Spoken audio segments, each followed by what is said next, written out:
try this a new way. I'm gonna show you the tricks that I know. I'm getting tired of talking, and I need more of a show right now. It's time that you made your mind up, 'cause lately all it ever does is change. Feels like we're only talking, going round and around, back around. I will fight like no other every day. I won't stop like the others. I will stay. 'Cause now is the right time, and I'm feeling alright. I'm playing your game like I know I can win right now. It's a fun night. You got me up tonight, 'cause loving you is like I'm walking a tightrope so high. I won't be turning around, no, I won't be turning around. It's the right time. You feeling alright? I'm playing your game like I will win tonight. I think I'll do it on my way. I'm gonna show you what I'm going through, get you out of your comfort zone, 'cause I need more of the truth right now. It's time that you made your mind up, 'cause lately all it ever does is change. Feels like we're only talking, going round and around, back around. I will fight like no other every day. I won't stop like the others. I will stay. 'Cause now is the right time, and I'm feeling alright. I'm playing your game like I know I can win right now. It's a fun night. You got me up tonight, 'cause loving you is like I'm walking a tightrope so high.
Hey guys, Sean here. Welcome to the F1 Word on a Saturday live. What's all this about? Calendar, yesterday, Formula One calendar. So decided to have a bit of a chat today with Dan. We were going to have Jonty with us, but he's not very well this evening. So get well soon, mate, if you are listening. Hope you're feeling better pretty swiftly. Not nice to be ill, obviously. Hope you guys in chat are all right. I'm going to come to you throughout for your comments, and probably with about half an hour of the stream to go, we'll get a load of questions from you as well. Lots to talk about regarding yesterday's calendar. Some good stuff, some bad stuff, and some, well, ugly stuff. But we'll get into that very, very shortly. Let's just get on with it. Nice, chilled Saturday stream. Good evening, Dan. How you doing, mate? I haven't spoken to you since, Sunday. Feels like a long time, doesn't it? No, I'm good, thanks, mate. I'm looking forward to this. It's been a long time since we've had a chit-chat about non-racy things, so it should be a lot of fun. Yeah, just a nice non-race weekend waffle. I'm sure people get sick of our waffling, but we enjoy it. So, hey, that's the main thing. I'll kick things off. Have a look at the calendar. I've proofread this like 30 times. I'm not even kidding. My OCD is ridiculous. We will kick the season off in Bahrain on March the 20th. Then it's on to Saudi Arabia just a week later, 27th of March, therefore, for round 2. Australia is in on April 10th. It's weird seeing Australia on the calendar and not opening the season. Gotta say that. Imola in for China. China not going ahead because of the concerns over restrictions, or the uncertainty over restrictions, so that will be back at the earliest 2023. Miami makes its debut on May 8th, Spain on the 22nd of May, Monaco 29th of May. That's usually, just quickly, Dan, Monaco's usually a standalone event, isn't it? So it's quite weird seeing it back to back with Spain. Yes, I hadn't even clocked that, Yeah, you're right. That is very, very weird. And it's the same weekend as the Indy 500 again. Yeah. So, yeah, that's very... I wonder how that fits in with FE Monaco as well. Sorry, not even 5 minutes in and we mentioned FE. Doesn't take you long, does it? But, no, it doesn't. But still, yeah, that's quite odd. Quite weird. And it's a 3-day event this year. They've got rid of all weekends are 3-day events this year. More on that hopefully a bit later, but no more Thursday in Monaco, which will be weird. But there you go. Baku, Azerbaijan, 12th of June, and then they fly over to Canada straight away for a back-to-back. I'm never going to get that. 19th of June, Silverstone, earlier than usual. British Grand Prix, 3rd of July. Austria, 10th of July. France, 24th. Hungary on the 31st. Then, of course, it's summer break. And then we've got Belgium, Netherlands, and Italy back-to-back. Then a week off, and it's Russia, Singapore, and Japan back-to-back-to-back. Then a week off, and then it's USA and Mexico back-to-back. Then it's Brazil, followed by Abu Dhabi. So I guess, Dan, probably the first question for you on the calendar, what were your first thoughts when you saw that yesterday? Are you happy? Are there stuff that you're really pretty fed up about? Or is that pretty much what we expected, bearing in mind that I think we've discussed this before and this was kind of more or less revealed about 4 weeks ago? Yeah, it's okay. It's fine. I don't think there's anything when the announcement came that I thought, oh my goodness, where did this come from? And I don't think there's anything glaringly obvious that I can think of that's missing from it. I think 23 races. I think that's the obvious starting point that I think everyone went and looked at. And that's a big topic I'm sure we'll sink our teeth into in a moment. That's something that, I'm not overly happy about. Sprint races, another topic, not overly happy about. But the venues themselves are okay. I would have loved to have seen a German Grand Prix maybe come back. That's maybe the only thing I can think of straight off the top of my head. I enjoyed Portugal, and that's not on there. But I'm glad Imola's back on the calendar. I've really enjoyed that the last couple of years, and that's probably the biggest surprise circuit-wise that's made it onto the calendar. And I'm glad, hopefully this time round, we can go to Canada, we can go to Singapore. So overall, it was okay, but still there's some things I'm not too happy about. Yeah, that's kind of where I'm at. I don't think it's a horrendous calendar. I actually weirdly, I'm kind of in 3 places with it. One of those places is that it's better than I thought, because there was a lot of talk a few months ago, probably a couple of months ago actually, that they were looking at maybe up to 4 triple headers. So to, in air quotes, only get 2, I think that is... That's a good thing, because I thought when they said they were going to move the date to the end of the end of the season to before the World Cup starting, I think literally the day before, to the 20th of November, I thought, well, you're going to need so many triple headers to get 23 races in, but they've not. They've actually done okay with the calendar, but people will already know the sticking point. Every time I look at that calendar, it it's still, I will never understand Baku to Canada. I am in a week. I am never going to understand that, because especially now we've got Miami on the calendar. For me, unless there might be something written in contracts that says Miami wants to be the standalone North American race, Canada might have something similar. I don't know. That's something we might never know. We might never ever get to find out. But now we've got Miami in that first half of the season. It seems mad to me that Miami and Canada aren't back to back, because on that schedule, if you flip Azerbaijan and Miami, or swap Azerbaijan and Miami, that calendar instantly makes more sense. Yeah, and now looking at it as well, the fact we go from Imola in Italy to Miami and then back to Spain, that's just as strange. Yeah, it seems like a real missed opportunity. And I know Miami, there's a bit of a confliction, I suppose, with the NFL season. So that may be a reason why they've decided to put it so early on. But equally, I'm sure you could change Canada. I'm sure even it wouldn't be the end of the world if they moved Circuit of the Americas to that part of the season, or just put Imola a little bit later. Australia to Miami is a much shorter journey than going from Australia to Italy, then back to the USA. I think that's probably the biggest issue with this calendar. Yes, it's 23 races, and yes, that's a long, long season.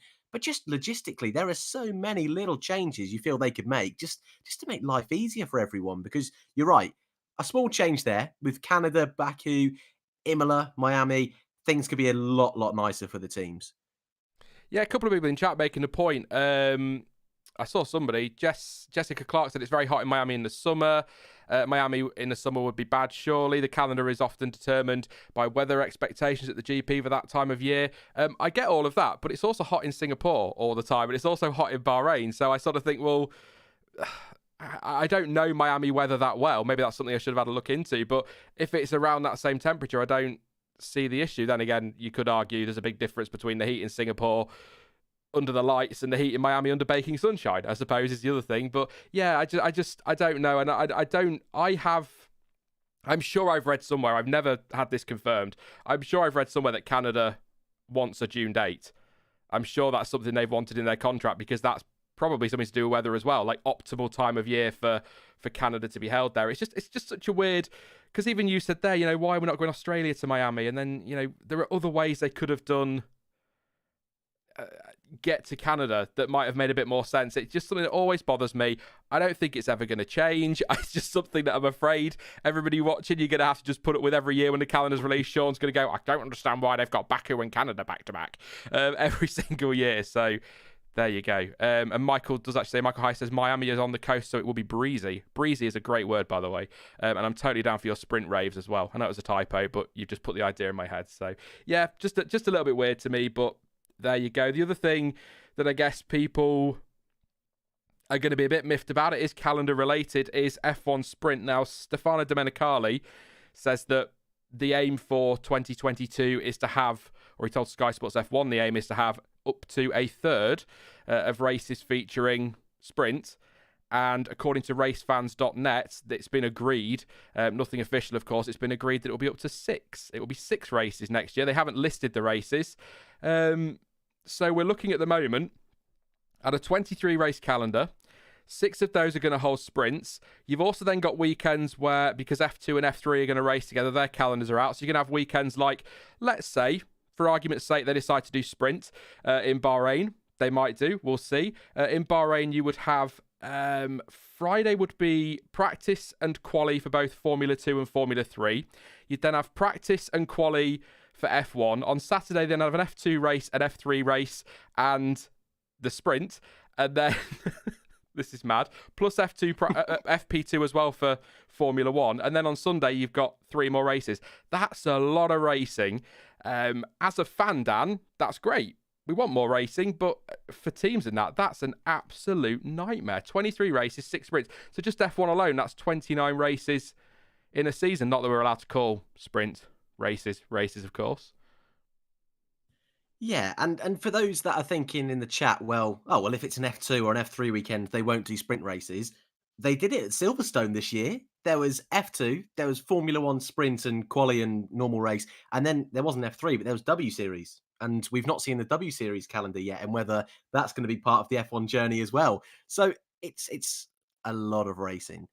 And without going too much off topic, I'm not a huge fan of the sprint races. I think we've had 2 so far. I think both of them have been meh, fine. I think I'm happy to leave them if I'm totally honest. We still correct me if I'm wrong, but we don't actually know when the next one is, do we? Is it supposed to be It's Brazil? Brazil. I Confirmed guess. Brazil. Perfect. Well, there you go, Brazil. I'm hoping Brazil changes my feelings on it because I think the 2 we've seen so far aren't so good. And you're right, we've got 23 races with 2 triple headers. Like, I'm sure if there's going to be 8 sprint races, just by probability, one of those has got, or maybe more, is going to be part of those triple headers, which is just nuts to think about. And again, with Formula 2, with Formula 3, these weekends are going to get so crowded for the teams and drivers. I don't think they've fully thought this through.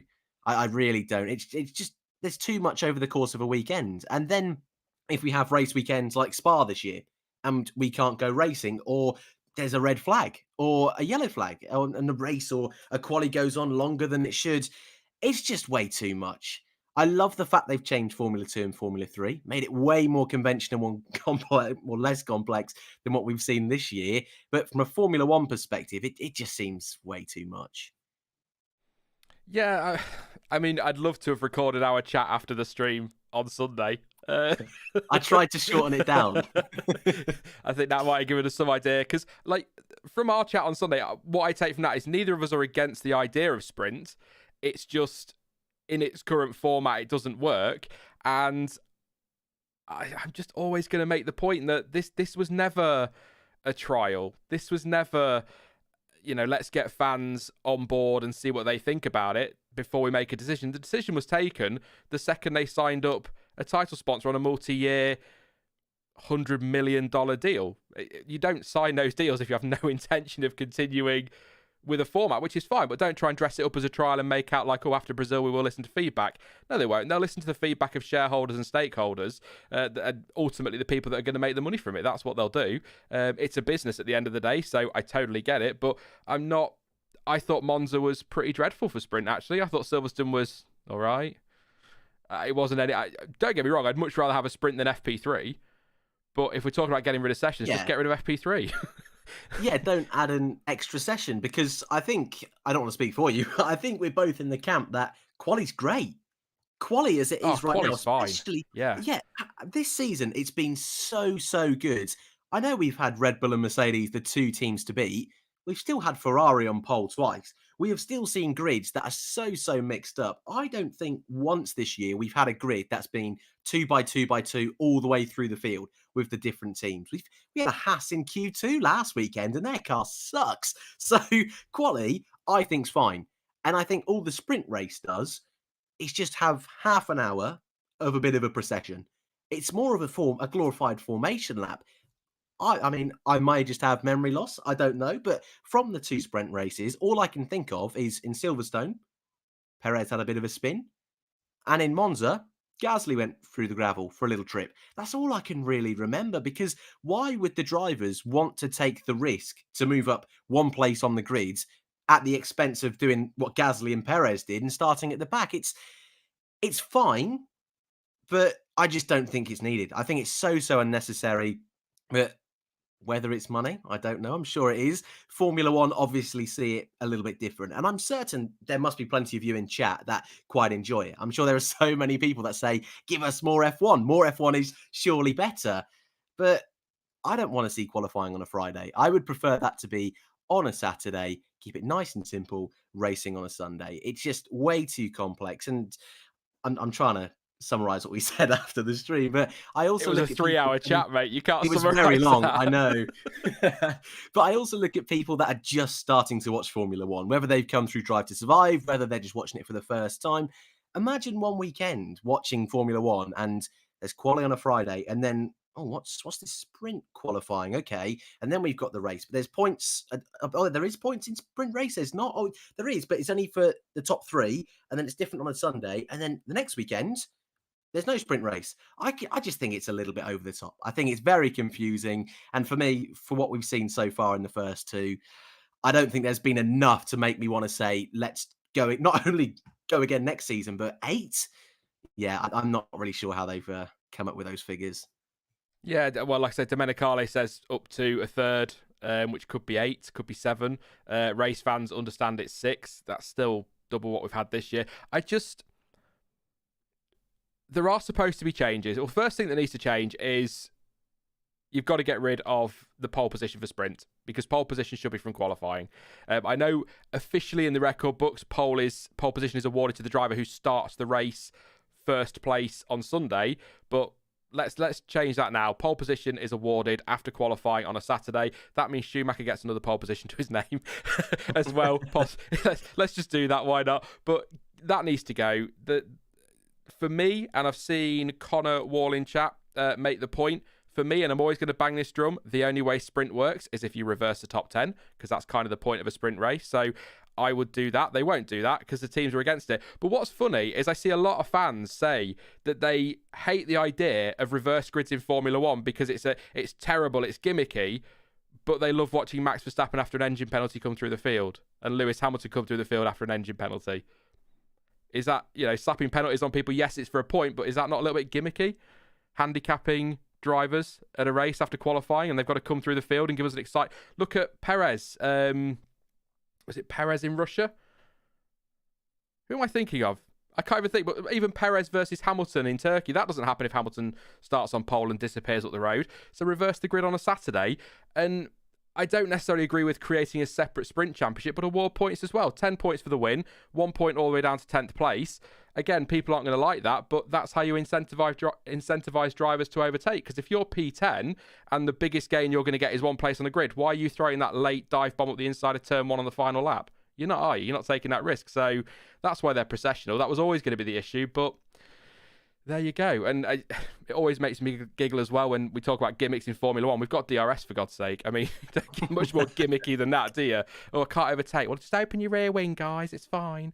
So I don't buy into that, the whole gimmick thing. I've got a question for you later, actually, Dan, but I'll save it for when we're in the Q&A because it's not actually F1 related. It's just comes to me, so I'll make a note of that one.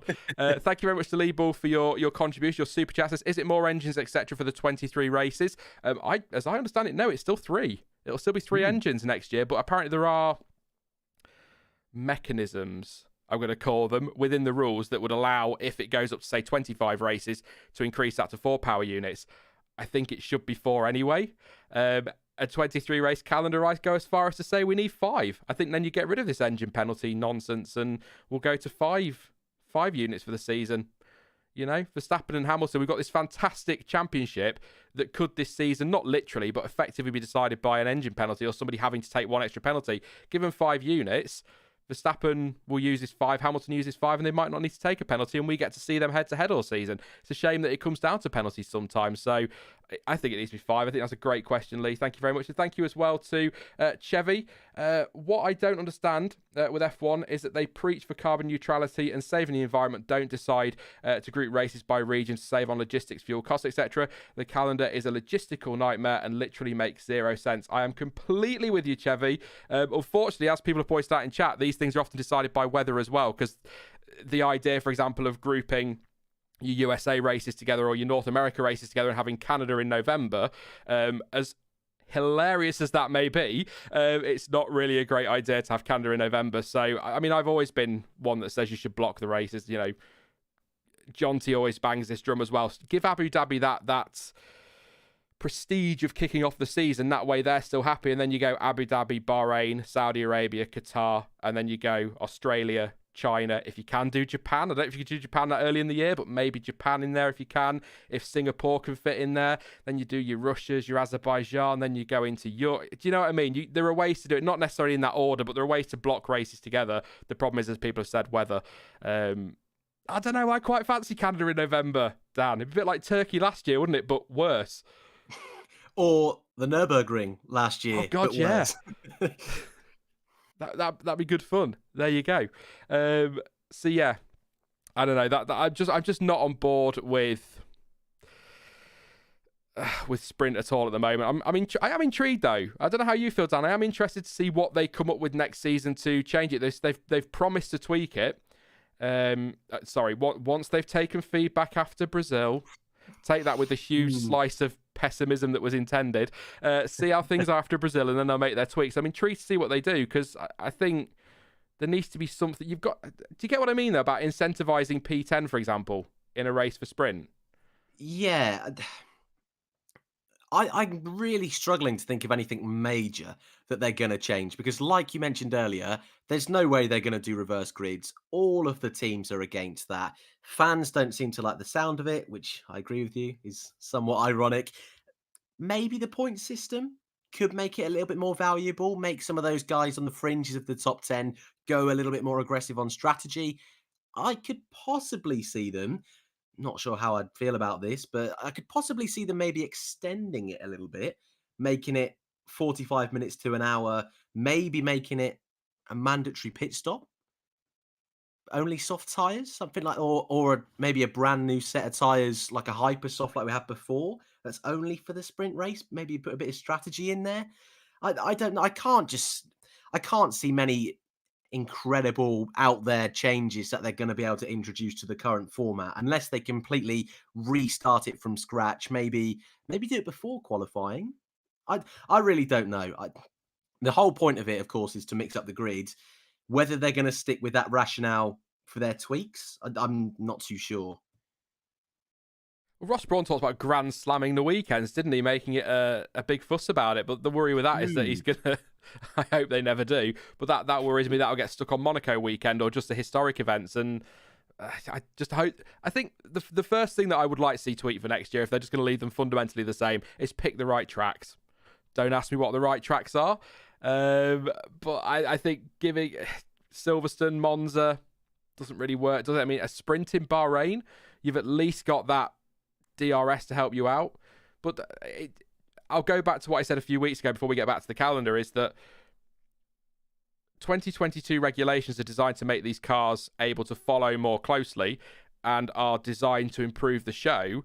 It made more sense to me to take all the feedback on board from this year, put sprint on hiatus, if you like, for next season, see how the regulations pan out, and then if they want to reintroduce them for 23, do that instead, because then at least you'll know, do we need it? Do we not need it? Same with DRS, and I'm hoping they are going to stand by that's their contingency plan. Let's see how the cars get on next year, and if we don't need DRS, get it off for 23. It just seems weird to me that they're so desperate to change this right before we're going into an era where these cars are allegedly going to be easier to follow and better for racing. So I just find it a bit of a bizarre decision. And I think six races as well is neither here nor there, is it?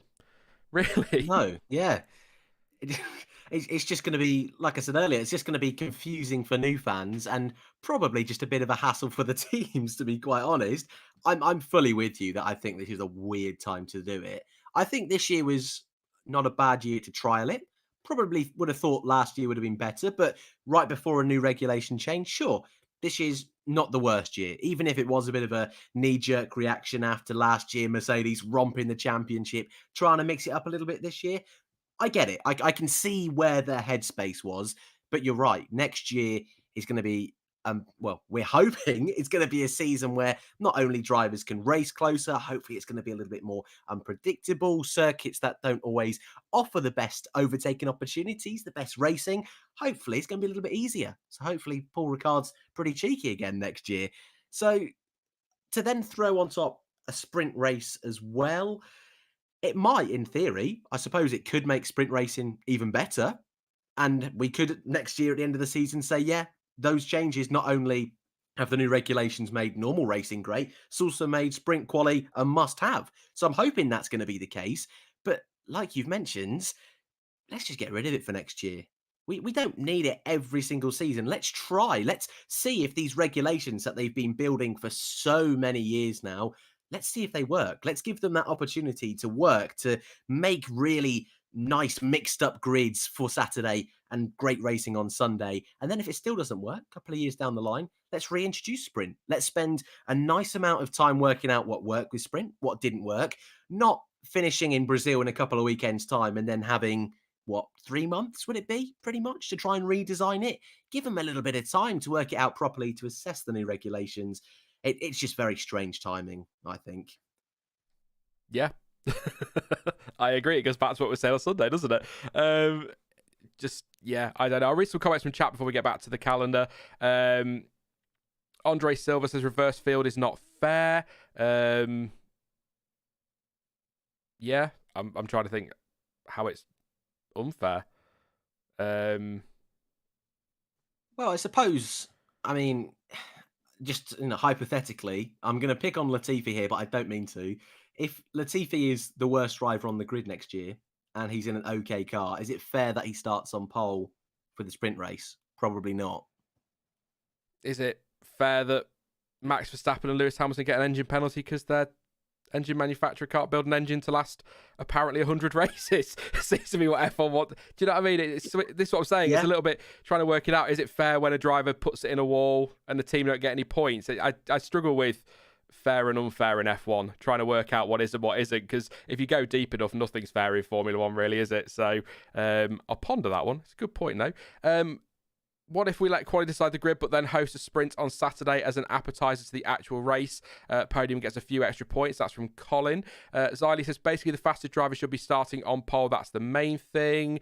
Connor says it's not going to hurt them if Friday sets the grid for Sunday and then Saturday is reversed. Ziley also says reverse grids is BS, said by Seb.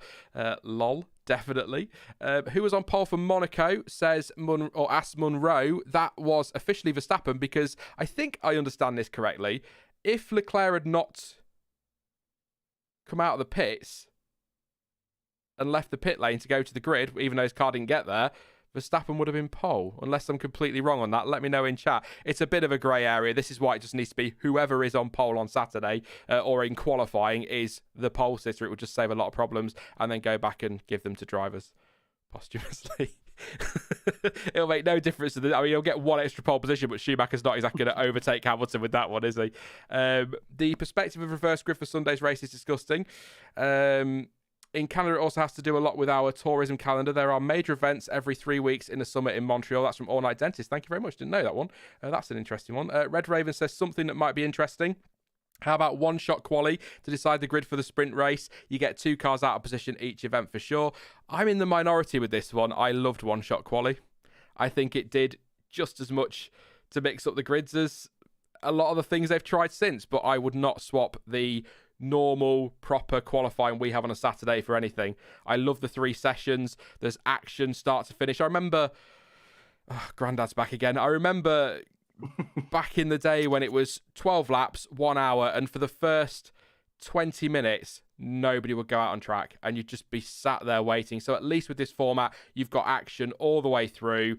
You've got the risks of yellow flags and red flags, and it's dramatic and exciting all the way to the checkered flag at the end of Q3, and I love that, and I don't think it needs changing. So whatever happens, even if they do make sprint a permanent thing and do 25 races in the future with sprint, don't touch the qualifying format that we would have on a Friday. Please, for God's sake. I love qualifying in that way. I mean, F1 is as much endurance championship as a drivers' championship, says Owen, I think, to my point earlier. Sachi says, of course it's fair to penalise when driver bins it. I was talking about the teams. Unless that's what you mean, Sachi, I'm not sure. And one more. Let's see what else we've got on sprints. What about giving drivers the option to sacrifice qualifying position for points? That's from Peter. How would that work, Peter? Come back to me in chat if you're still listening. I'd be interested to see how... I'm trying to think how that would work. That could be interesting. Sacrificing quali for points. Let me know, Peter. I'm not quite sure. Could that be like maybe with reverse grids that we were on about earlier? People starting at the front on a sprint quali to get points. Could drivers like Verstappen say, just not do quali to get reverse grid pole? Maybe you mean something like that? I don't know. Interesting. I really don't know. Yeah, let us know. Let us know, Peter. But we'll go back to the calendar then. If you've got any questions about the calendar, pop them in the chat. Like I say, we'll do a proper Q&A in about half an hour for half an hour or so, and just take a load of your questions since we're having a nice chilled Saturday. Just wanted to chat today as F1 fans, really, didn't we, Dan, about the calendar and all of that. But races you're looking forward to next season. I do want to talk about logistics and that. I'll do that in a minute. We've done a bit of negativity. let's swing round to some positives. Mix the stream up a little bit. Races you're looking forward to next year, Dan. For me, I'm quite excited for Miami, but I think that's for the same reason that there is a little bit of me, controversially perhaps, that's quite excited for Qatar and Saudi Arabia because they're new tracks, and I get a little bit of, I don't know, not butterflies as such, but I get, like I say, very... yeah, just excited to see a new track on the calendar because the teams go there, especially this year, actually, to be fair, because the teams go there with absolutely no knowledge of the tracks. They have no data whatsoever. All the drivers have got of things they've done in simulators, which, helps with the layout, but won't cover everything. And it gives us action all weekend because they've got to use practice. And it kind of... we have no idea what's going to happen on Sunday. Like, I could sit here now and say Abu Dhabi... although Verstappen won last year, probably a Mercedes track. Saudi Arabia, no idea. Qatar, no idea. And I love that. So I am quite looking forward to Miami in that sense. But I'm going to be really boring before I come to you, Dan, and just say, for me, the ones I'm looking forward to are, surprise, surprise, the usuals. So Canada, partly because we've not seen it for so long. I have missed Canada so much. Looking forward to... Belgium, looking forward to Sochi, of course. That's a joke. Brazil, obviously. Yeah, I think it's going to be nice as well to see the races we didn't have this year and last year back on the calendar.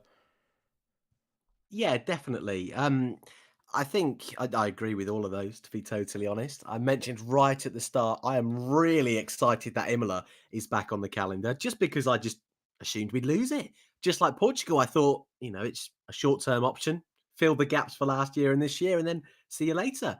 But Imola, for me, was one of my favourite races so far this year. The fact it's back and also potentially on a 5-year deal, I think I was hearing, that's great news. That's an awesome little track. And to have it so early on in the season again, I think is great. A negative from me, I guess, to kind of go with your Miami comments. I'm looking forward to that race, definitely. But the first 8 races, 5 of them are street circuits, which I'm a little concerned about. Again, if the regulations are what we are hoping they are. Saudi Arabia is not a street circuit. I'm not having it. What do you mean? That's not a street... No, actually, I'll let you off, Dan. Next year, that race in Saudi Arabia will be a street circuit. This year, it's not. They're literally building it. And the yes road cars will use it, but probably not till after the Grand Prix because it's still not finished. So next season, it's a street circuit. This year, it's a proper track. And that's that. Yeah, I was also counting Australia in that as well, which is always a bit 50-50. Even still, I'm slightly nervous about that. I do think that's a lot of street circuits at the start of the year and then Singapore's round 18. So I feel they could have been mixed up a little bit more. France, a little bit later on in the season. I'm interested to see how that works. And I suppose Silverstone a bit earlier. Maybe that'll be a little bit wetter. That could be quite fun. And I will just comment, I love Singapore. So excited for that one to come back. But a track I'm normally quite negative on, Suzuka, I think could be quite good. I'm really excited to see Suzuka again. Not because we've not raced there for a couple of years. I've not missed it, but I want it to be good. I really want it to be good. And I think with these new regulations of cars, they should be able to overtake a lot easier, especially on tracks like Suzuka. They should be able to follow much closer through sector 1 and 2. I'm looking forward to it. So for all of you that moan at me for having to go at Suzuka, I'm willing to hold judgment next year because I think it could be a lot of fun. And Abu Dhabi, you all know I love Abu Dhabi. That should be great with the new regs as well. So, yeah, I don't think there's any I'm not looking forward to be honest, next year. So Dan slates Suzuka, loves Singapore and loves Abu Dhabi. So it goes. I know. I love being Enjoy your final stream, mate, because they're going to tear you apart for that one. And the final race in Sochi as well. That wasn't too bad this year. Yeah, point on that immediately. I was thinking about this earlier when I was in the shower. Honestly, the shower is where I do most of my thinking. It's a dangerous place to be. But we keep making jokes about the fact we had an okay race in France this year. We had a good race in Sochi. We're probably going to get a great race in Abu Dhabi. We've had a few races that we've looked at and gone, that's going to be terrible, and they've actually been decent. And a few races we said that'll be amazing, and they've been pretty poor. is this just not proving the point that Tom Bellingham over at WTF1 keeps banging on about? It's not the tracks, it's the cars. As soon as these cars have got closer and the fields got closer, the racing's been better at tracks that we all tear to pieces. So maybe Sochi isn't that bad, although I am looking forward to seeing the new track in St. Petersburg. I think that'll be an interesting one. Yeah, I think that's a really solid point here, because it's almost like a completely new slate next season. And I'm sure there's some of you in chat, I'm sure many more casual Formula One fans are probably thinking, well, it's just a new car. The racing on the track's going to be the exact same. Just look at Formula 2 and some of the awesome races they have at venues. Look at Formula 3 at Zandvoort this season. So tricky to overtake in Formula One, but they were going 3 wide at some points in Formula 3. So hopefully, yeah, new regulations should be a brand new, fresh start for some of these tracks that don't have the best history. But again, like you just mentioned, we had a good race at France, good race at Sochi, not a bad race at Hungary this year either. So yeah, it should mean a lot of them, even maybe Monaco, could be very exciting once again. Jessica Clark asked the question. I'm new to Formula One this year, but I'm put off for the sport already because it's clear as day they just care about money more than making the fans happy. Or has it always been this way? Money's always been at the heart of every F1 decision, I'd say. I give Liberty credit in the sense that they seem to listen to fans more than Bernie ever did. But Bernie did what Bernie wanted to do, and then he sold the sport to Liberty, and I'll always give them credit, because even if they don't necessarily act on what fans say, they do seem to at least... I suppose what I'm trying to say is they at least let fans fill out a form every now and again and go, this is crap, or whatever. Bernie never let anybody do that. You weren't allowed an opinion. But I think the social media presence as well of Formula One is so much bigger now that they get a lot more feedback than they would have done 15 years ago. So, but it's always been money. Money's always been at the heart of it. You know, Bernie was the one that took us to Bahrain. Bernie was the one that sold the TV rights to Sky, even though Liberty get the stick for that one. You know, it's always been there, to be honest. But yeah, it's a shame, but it's a business at the end of the day, isn't it? And businesses have got to make money, so that's what they're going to do. And for some reason, morons like me keep watching. They've always got one viewer, and they know that one. So yeah, it's a tricky one, finding that balance, isn't it? But do you get that vibe, actually, Dan, quickly? Do you feel like Liberty at least listen, even if they don't do anything with it? Yeah, and I think what's different about Liberty as well is they've put the right people in the right places. I mean, Ross Brawn, a perfect example of someone who actually knows Formula One. But I get the vibe, whether he does or doesn't, I don't really know. I get the vibe he does listen to fans, or at least has a good understanding of what fans want. And I actually think Chase Carey, when he was in the job, he wasn't perfect, but I think his background in marketing and with Liberty Media as a media company, I think he was someone who was actually interested to hear what the fans wanted to say, knowing that they hadn't had a voice for, well, pretty much the entirety of the history of Formula One. I think that's something that Liberty have done very, very well at. But at the same time, I don't think the problem with money is an exclusive problem to Formula One. I don't want to throw other sports under the rug. But look at Newcastle. Look at the World Cup we've got next year. I think it's just what sports always do and always will do, and sometimes don't really have a choice unless they really want to make a stand. And I don't think Formula One fancy doing that. So I understand the criticism, and I think it's definitely right to criticise, but unfortunately, that's just the way things are. They'll go where the money is. Hence the fact we end the season this year in Saudi Arabia, Qatar, Saudi Arabia, and Abu Dhabi. I don't sympathise with F1. No. But I understand in that if Portugal come along and say, hey, do you want to do a race at Portimao? We'll give you $100 million. I don't know what the numbers are. I'm throwing figures around. And Qatar come along and say, no, come to Losail. We'll do it for $1 billion. What are you going to do? Yeah, exactly. Yeah, I know those are crazy numbers and not necessarily the right numbers, but I'm just making a point. It's always going to go to the highest bidder, and that's the problem. So we end up with what we need is really F1 to say, yes, we'll come, but can you build a track, design a track, or at least get a street circuit layout that's going to be good for Formula One? The problem is you don't know how good it is until until you've raced the cars there. Because John T, I remember when Paul Ricard was first confirmed as coming back, John T was adamant that was going to be race of the season. It was shocking. you don't know Under the bus. it was true, but you don't know until you get the cars on there, do you? So it's all right saying, "Oh, Qatar's gonna be terrible." They might get around that track later this year, and it might be the best race we've seen in years. We can be skeptical. We don't know till the cars are there. So actually, very quickly in chat, Doug R just saying there, cash is king. Lewis Hamilton, of course, saying that one. One circuit next year. Let me know. One circuit you are looking forward to the most next season, one race. I'm going to pick one out, and I'm going to go with my usual Canada, because I think it is one of my favourite tracks. We 9 times out of 10 get a great race there, and I have missed that track so much, Dan. And you can only pick one, and you're not having Abu Dhabi. I wouldn't do that to you. Don't worry. I don't know if you believe me or not, but hey. No. I will... I've got to go Singapore. I love Singapore, and I've been gutted we've not had it the last couple of years. I think there's something so special about that venue. And I think normally we get an okay race, but like I've said already, I think with the new regulations, under the floodlights and the city streets, something very, very special about Singapore. So I'll look forward to that one a lot when it returns. Absolutely. I've missed... It's weird, actually, which races I've found myself missing since the pandemic. Races I did, like you and Suzuka.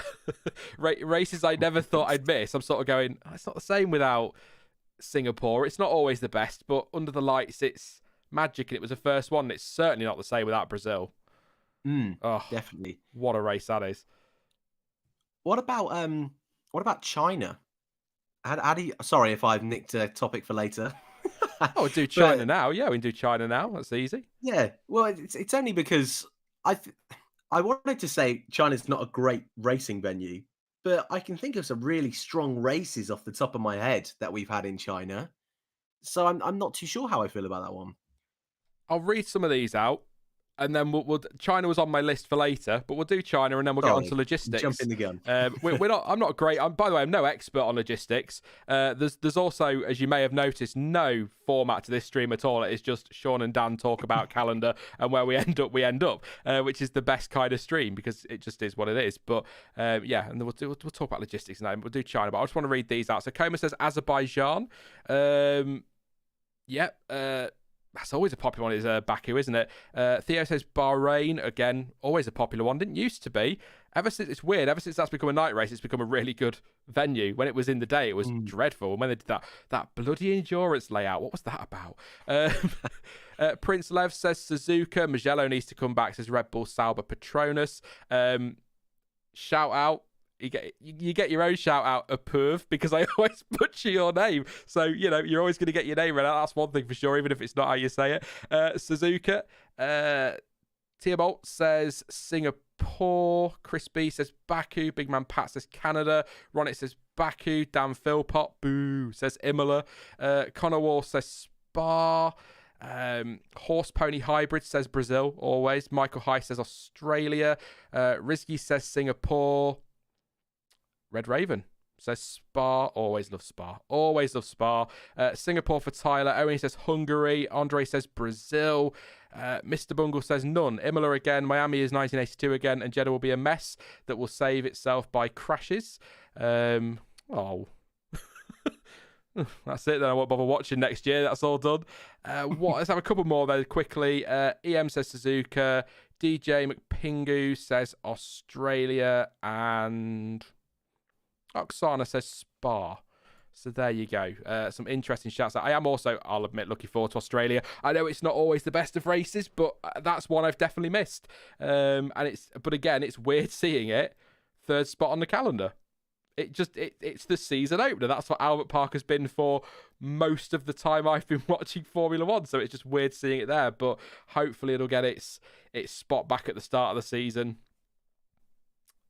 2023. I would hope. We'll see. I think are they another one with a new deal? Canada have got an extended deal. I think a lot of the deals that have come through lately of circuits have just been a case of you didn't get to host it that year, we'll give you an extra year at the end of your deal, or it feels that way. But I've missed Australia. Let's do China then. So China is not on the calendar next year due to the ongoing concerns concerns over travel restrictions, uncertainty over travel restrictions. I should also have probably said this earlier, that calendar we've seen, it is the official calendar, but that is always going to be provisional because COVID is still a thing, and everywhere is dealing with it and handling it differently. Here in the UK, we've absolutely nailed it. Jesus. So yeah, there is still the possibility that it's going to change, but China is not on, and that is why Imola has been brought in for next season. I'm not a fan of the Shanghai International Circuit at all. I have never been a fan of it. You say about good races, Dan, I can think of two like really good ones, and one of those was because it was during the era when Pirelli tyres used to just self-destruct after 4.5 laps, and it was like a million overtakes, and it was just all DRS, tyre degradation. Great to watch if you like that sort of thing. You like a lot of overtaking, but it wasn't really great. But the one that stands out for me is, and I'm going to get the years wrong, I want to say 2018 was the year that Bottas looked like he pretty much got it in the bag, and then a safety car came out and dumped all over him because two Toro Rossos came together, and it allowed Ricciardo and Verstappen to come through, Verstappen colliding with Sebastian Vettel, Ricciardo taking that win. But as much as that race for me was a pretty good race, when I think back to it, the first half of it was actually a little bit tame. So I've just never been a fan of the track. So I'll be honest, it's a key market for Formula One is China. It's a key market for many businesses, China is. So I totally get the urge to go back there. But if they want to build a new track while they're waiting, that's fine by me. I just do not like the circuit at all. Never been a fan. It's weird. Yeah, I'm not going to pretend like I'm a fan. I mean, I was thinking pretty much 2018 and maybe 2012, and that's a push, which isn't great when you consider it's been on the calendar for quite some time. I haven't really missed it the last couple of years, and I think from a circuit layout standpoint, off the top of my head, maybe there's 2 or 3 overtaking opportunities through the long turn 1 and turn 2, possibly. Turn 5, I think, where Ricardo licked the stamp and sent it on Bottas, and then at the end of the long straight. And that's about it, really. It's quite a flat circuit. It just doesn't seem to have much character, if I'm totally honest. I think it'd be one of the ones, if I looked at all 23 races, it would be one of the ones that I wouldn't be sad if it went off the calendar. I don't know what their plans are for next year, but are you thinking if they bring China back, Imola goes? Is that your understanding?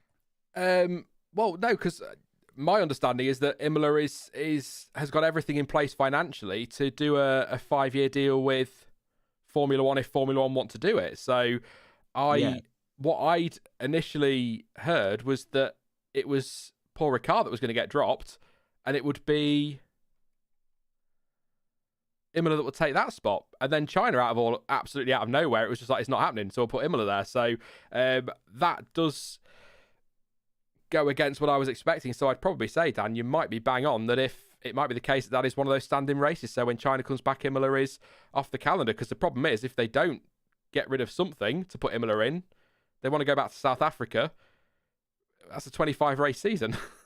Well, and we're there. I'm just thinking as well, don't forget Qatar is next year as well. So that's already another one. 23. Not next year, 23. Yeah. So, but still, the calendar after this one we're looking at. So China and Qatar would potentially be coming for 23. And that's 25 unless you get rid of one, which, like we've already said, I don't know many circuits now that have not long left on their contracts. Because last year, most of them had long extensions, didn't they? I think Monza did, Silverstone did, Spa did. So I'm not sure what we're going to lose out on, if anything. I know they want 25, but you're right. They've spoke about more races in the US. South Africa is one that gets banded around. So I'm not sure what we're going to lose.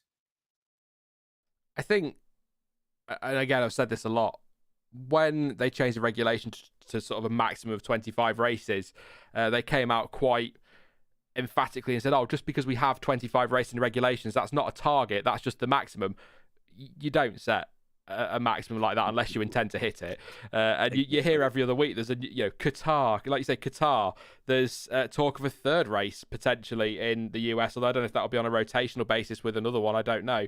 There's talk about South Africa, People want Portimao and Istanbul Park back, and are we going to get a race at the Nürburgring Hockenheim? All of a sudden, you start listing these races that are constantly linked with a return to Formula One, and we're up at a 28, 29, 30 race season, and you're sort of like, no. That, as a fan sat at home, that's brilliant, but does that not water down the spectacle a little bit as well? So, I don't know. I would assume that when China comes back, Imola goes, but I also... And again, it's business, so it's really silly to say this, I know that. But I also feel a little bit for the likes of Portimao and the Nürburgring and Istanbul Park, who came in and bailed F1 out of a hole last year when they were at their most desperate and needed circuits to help them out to get a championship in. They came in and then, oh, thanks, guys, bye, we're off where the money is again. Which, again, I get for a business. It's they've got to do that. But it's just a shame that Portimao and co didn't get a deal out of that. Maybe just to, do you know what I mean? Just get them on that calendar somewhere, and then look at it and you see some of the tracks and you're like, well, get rid of that, get rid of that, get rid of that. Yeah, and I know we spoke about it in the past, but I would have really liked to have seen a rotational spot. It didn't need to be anything concrete, but just the notion that, don't worry, we are going to go to these circuits, and fans from Germany, because there are so many of them, don't worry, you will get a turn. We can't guarantee you a spot every season, but we're going to go to you one year, Portugal the next year, maybe, well, I would say Zandvoort, but I think the Orange Army wouldn't be too happy with me if I said that one. Maybe Austria. Just rotate them, just something a little bit different, and maybe they will. But you're right, it is a shame because some of those races were really, really good. Someone mentioned Mugello earlier on, didn't they? So many of them that we probably will never see again, unfortunately. I love the rotational idea, and maybe you're on something with China. If China doesn't come back, that spot where Imola is, that becomes a rotational event. So Imola next year, Portimao the following year, maybe South Africa the year after that, and just rotate it a little bit. I like that idea. Keep the championship interesting, because we'll end up with pretty static calendars, won't we? Otherwise, we've been treated to some great venues over the last couple of years. It's one of the few positives that have come from the pandemic in a sporting context, is the fact that we've got to go to these old tracks again, and the drivers bloody love them. They love driving because they want the challenge. They want tracks with undulations. They want tracks where they've got to work for it. They don't want to turn up to another Tilkedrome and long straight, hairpin, long straight, fast corner. They don't want that. Based on what they say, they love the older tracks. So, and fans do as well. And I just think, Zandvoort, for example, you make a mistake, you're in the gravel, you get out, great. If you don't, tough. It's part of racing. But yeah, it'd be a shame. It'd be a shame if we don't get to go back to those places. But I think the rotational, unless they want to go up to a 30 race calendar, I think the rotational solution is the only one that come with it. And I think they have talked about it, to be fair, haven't they? The idea of rotating races. Yeah. So, again, maybe listening. Who knows? Rebel Side Petrola says Portimao should replace Barcelona. Thank you to Raz. Good evening, mate. He says F1, too many tracks, but too few teams and drivers. Let's not get onto teams and drivers. We have not got enough teams and drivers. It's as simple as that. Take Austin out. It's not necessary for 2 races in the US, says Andre Silva. I actually disagree. And I used to agree with that statement, or a statement similar, but then you actually sit and look at the size of the United States, you forget sometimes. North America is, look how many races we have in Europe. And we've got 1 in the USA. I think a couple of races over there is totally justifiable, but only if the fans want it. There's no point going there if the fans don't want it. And this is sort of what I wanted to get to on logistics, is that I would like to see Miami and Canada together somehow, because F1 is going on about, carbon neutrality by 2030, I think it was. I mean, it's the point that was made earlier in a super chat by Chevy, saying they preach carbon neutrality and saving the environment, don't decide to group races together by region.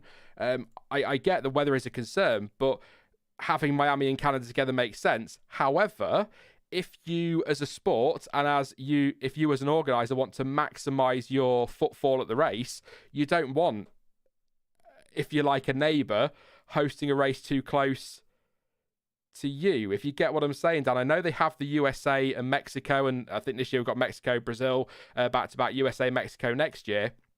But it'd be like having, again, slightly exaggerated, but it'd be like having a British Grand Prix at Silverstone on the 3rd of July and then a London Grand Prix on the 10th of July. Fans aren't going to attend both. So I think they want to try and spread it out a little bit. But would you argue there's enough space between Miami and Canada? So warrant them as not necessarily neighbours in the same way that you'd have London and Silverstone? Yeah, I think there's enough space. I would probably say Silverstone and Turkey.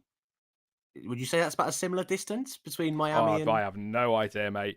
I'd have to get me Google Yeah, Maps that way I'm talking. spitballing there, but I would say the majority of the European tracks are closer than Miami and Montreal.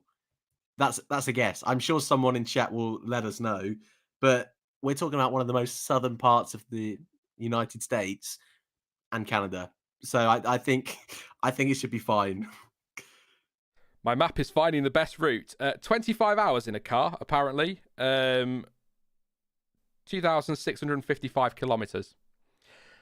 But all right, fine. I'll admit Montreal and Miami was a terrible example, but it's why we don't see. It's why we don't see.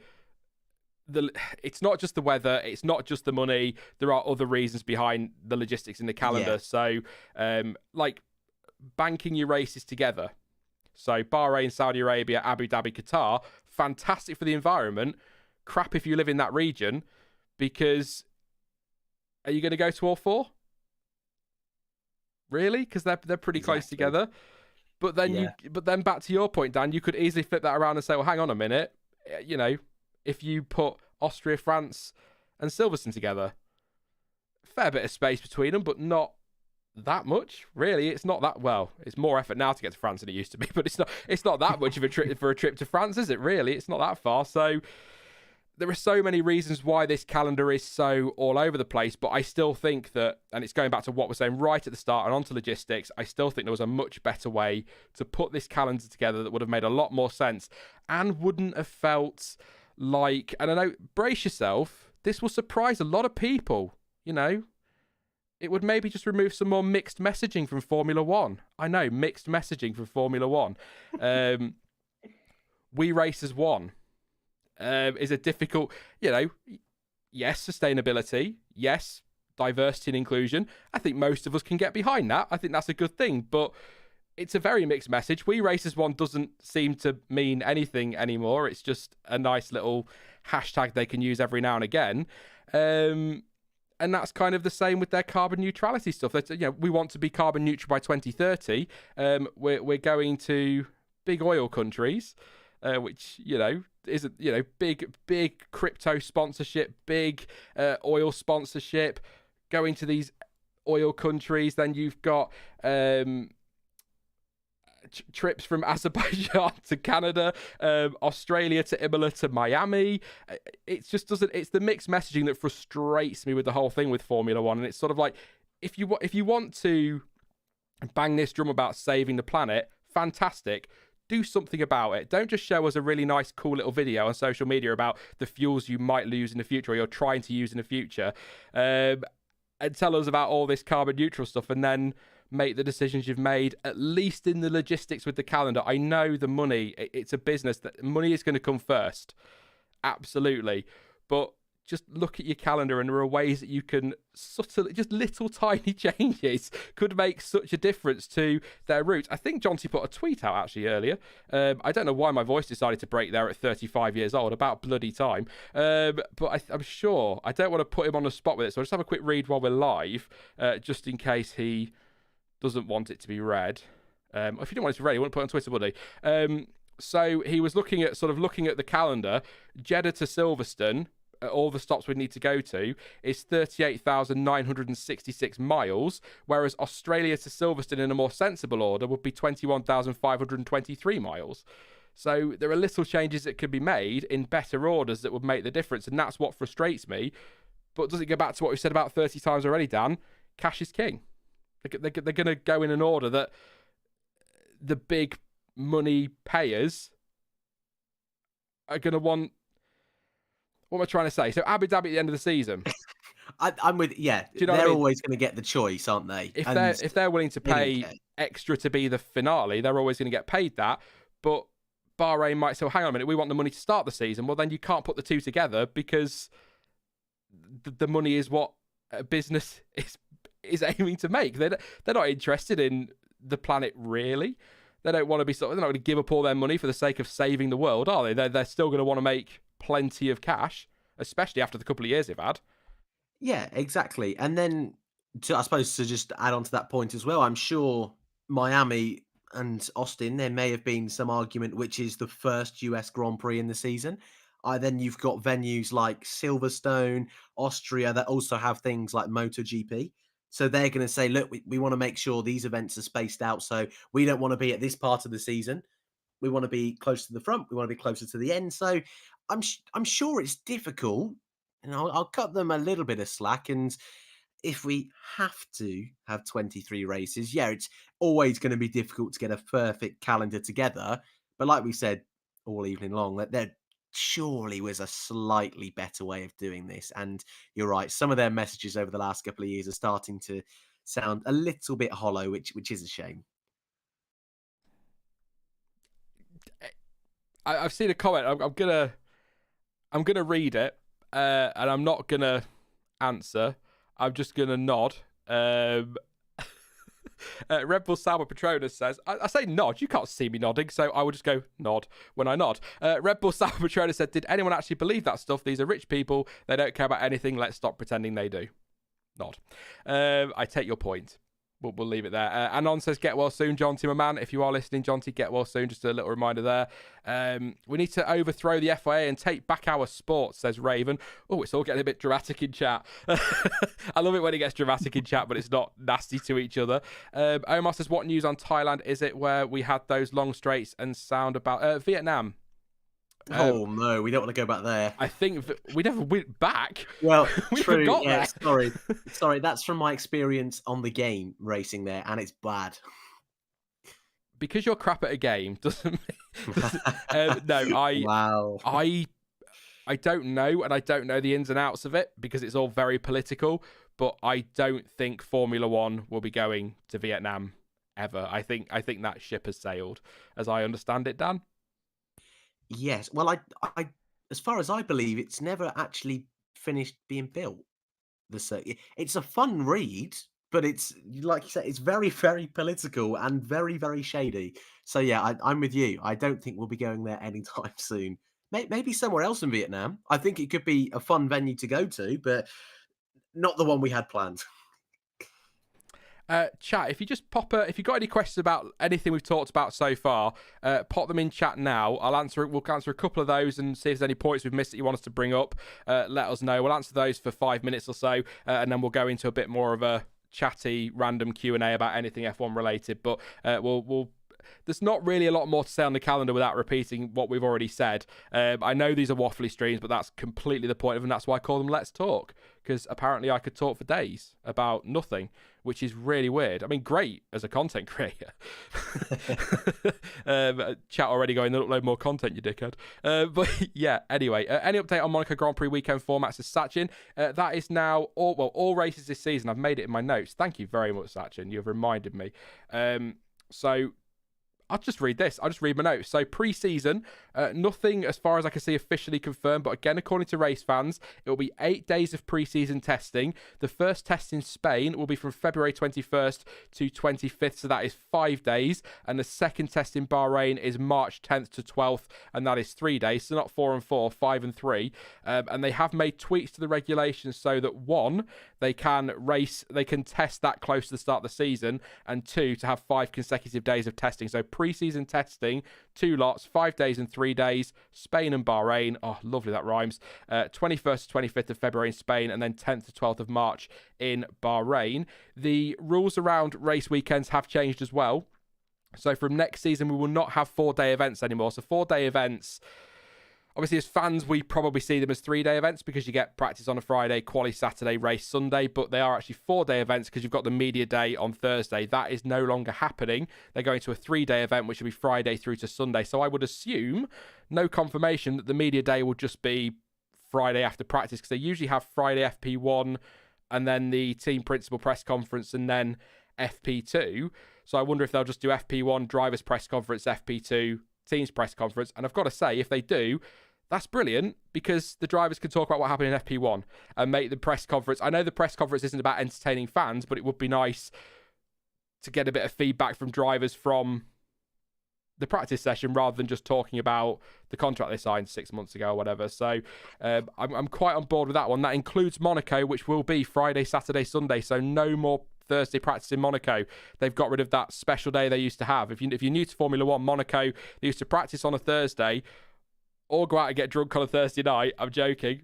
Driver-wise, I don't know, but a lot of people did. Then Friday will be a day off, and then Saturday will be the rest of the weekend, and Sunday, of course, the race. So that's not going to be the case anymore. They've lost that. It'll be Friday to Sunday. We've talked about the 6 sprint races apparently reportedly agreed, and the third of races that Stefano Domenicali has already said he wants them to feature at. So to answer, that's the long way of saying it's a 3-day weekend in Monaco, Friday through to Sunday. So there we go. Lots of stuff. Will Foster says, will there be pre-season testing streams?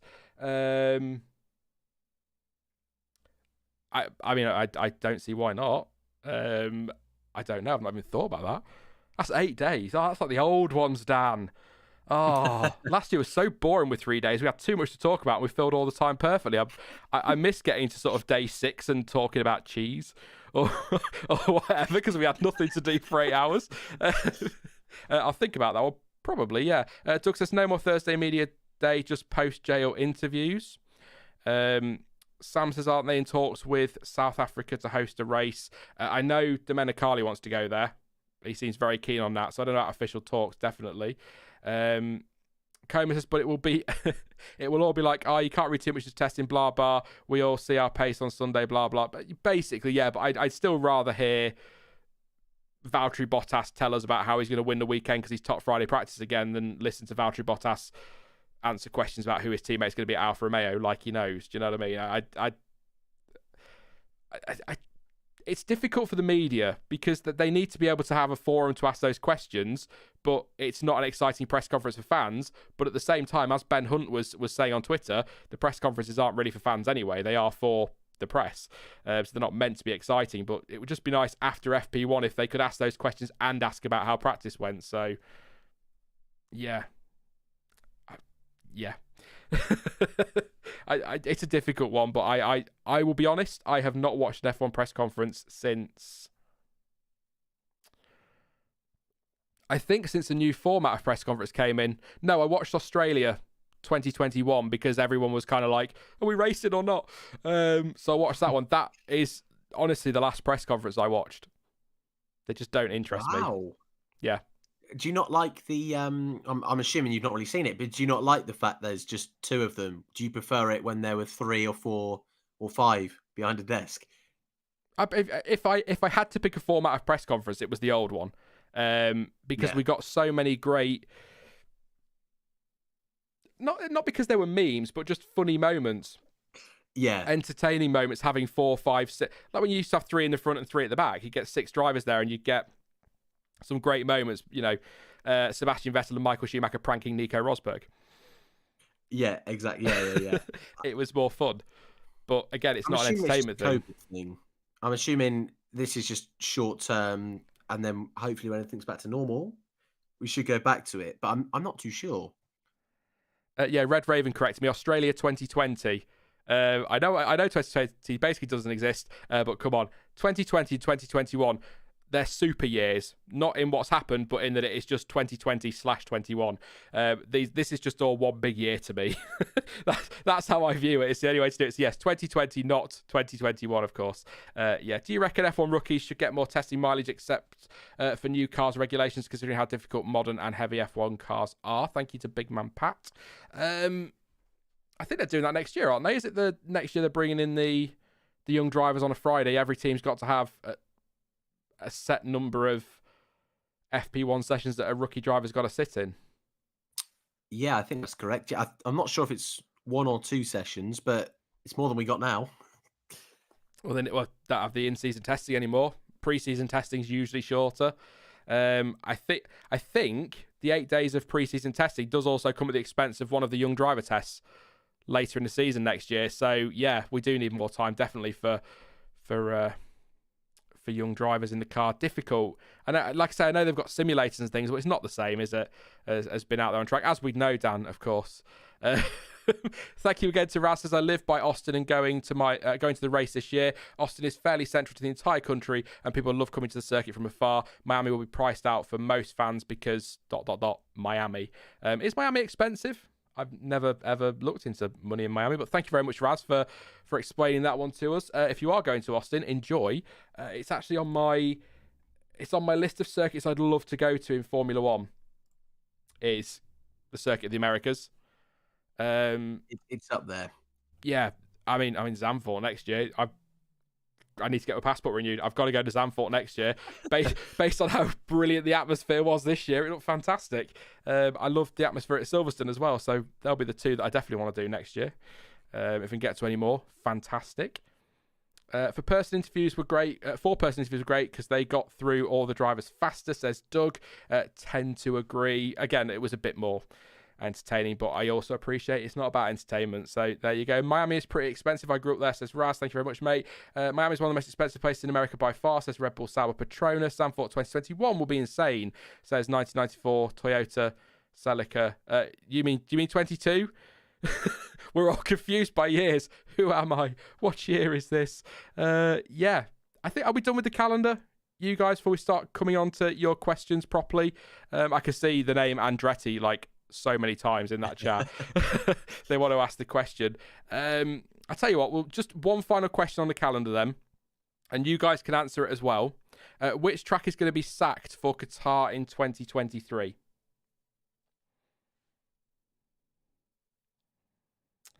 Let me know in chat. What do you reckon, Dan? I'm just looking at the calendar now. I should have probably said I was looking at the calendar rather than just going silent.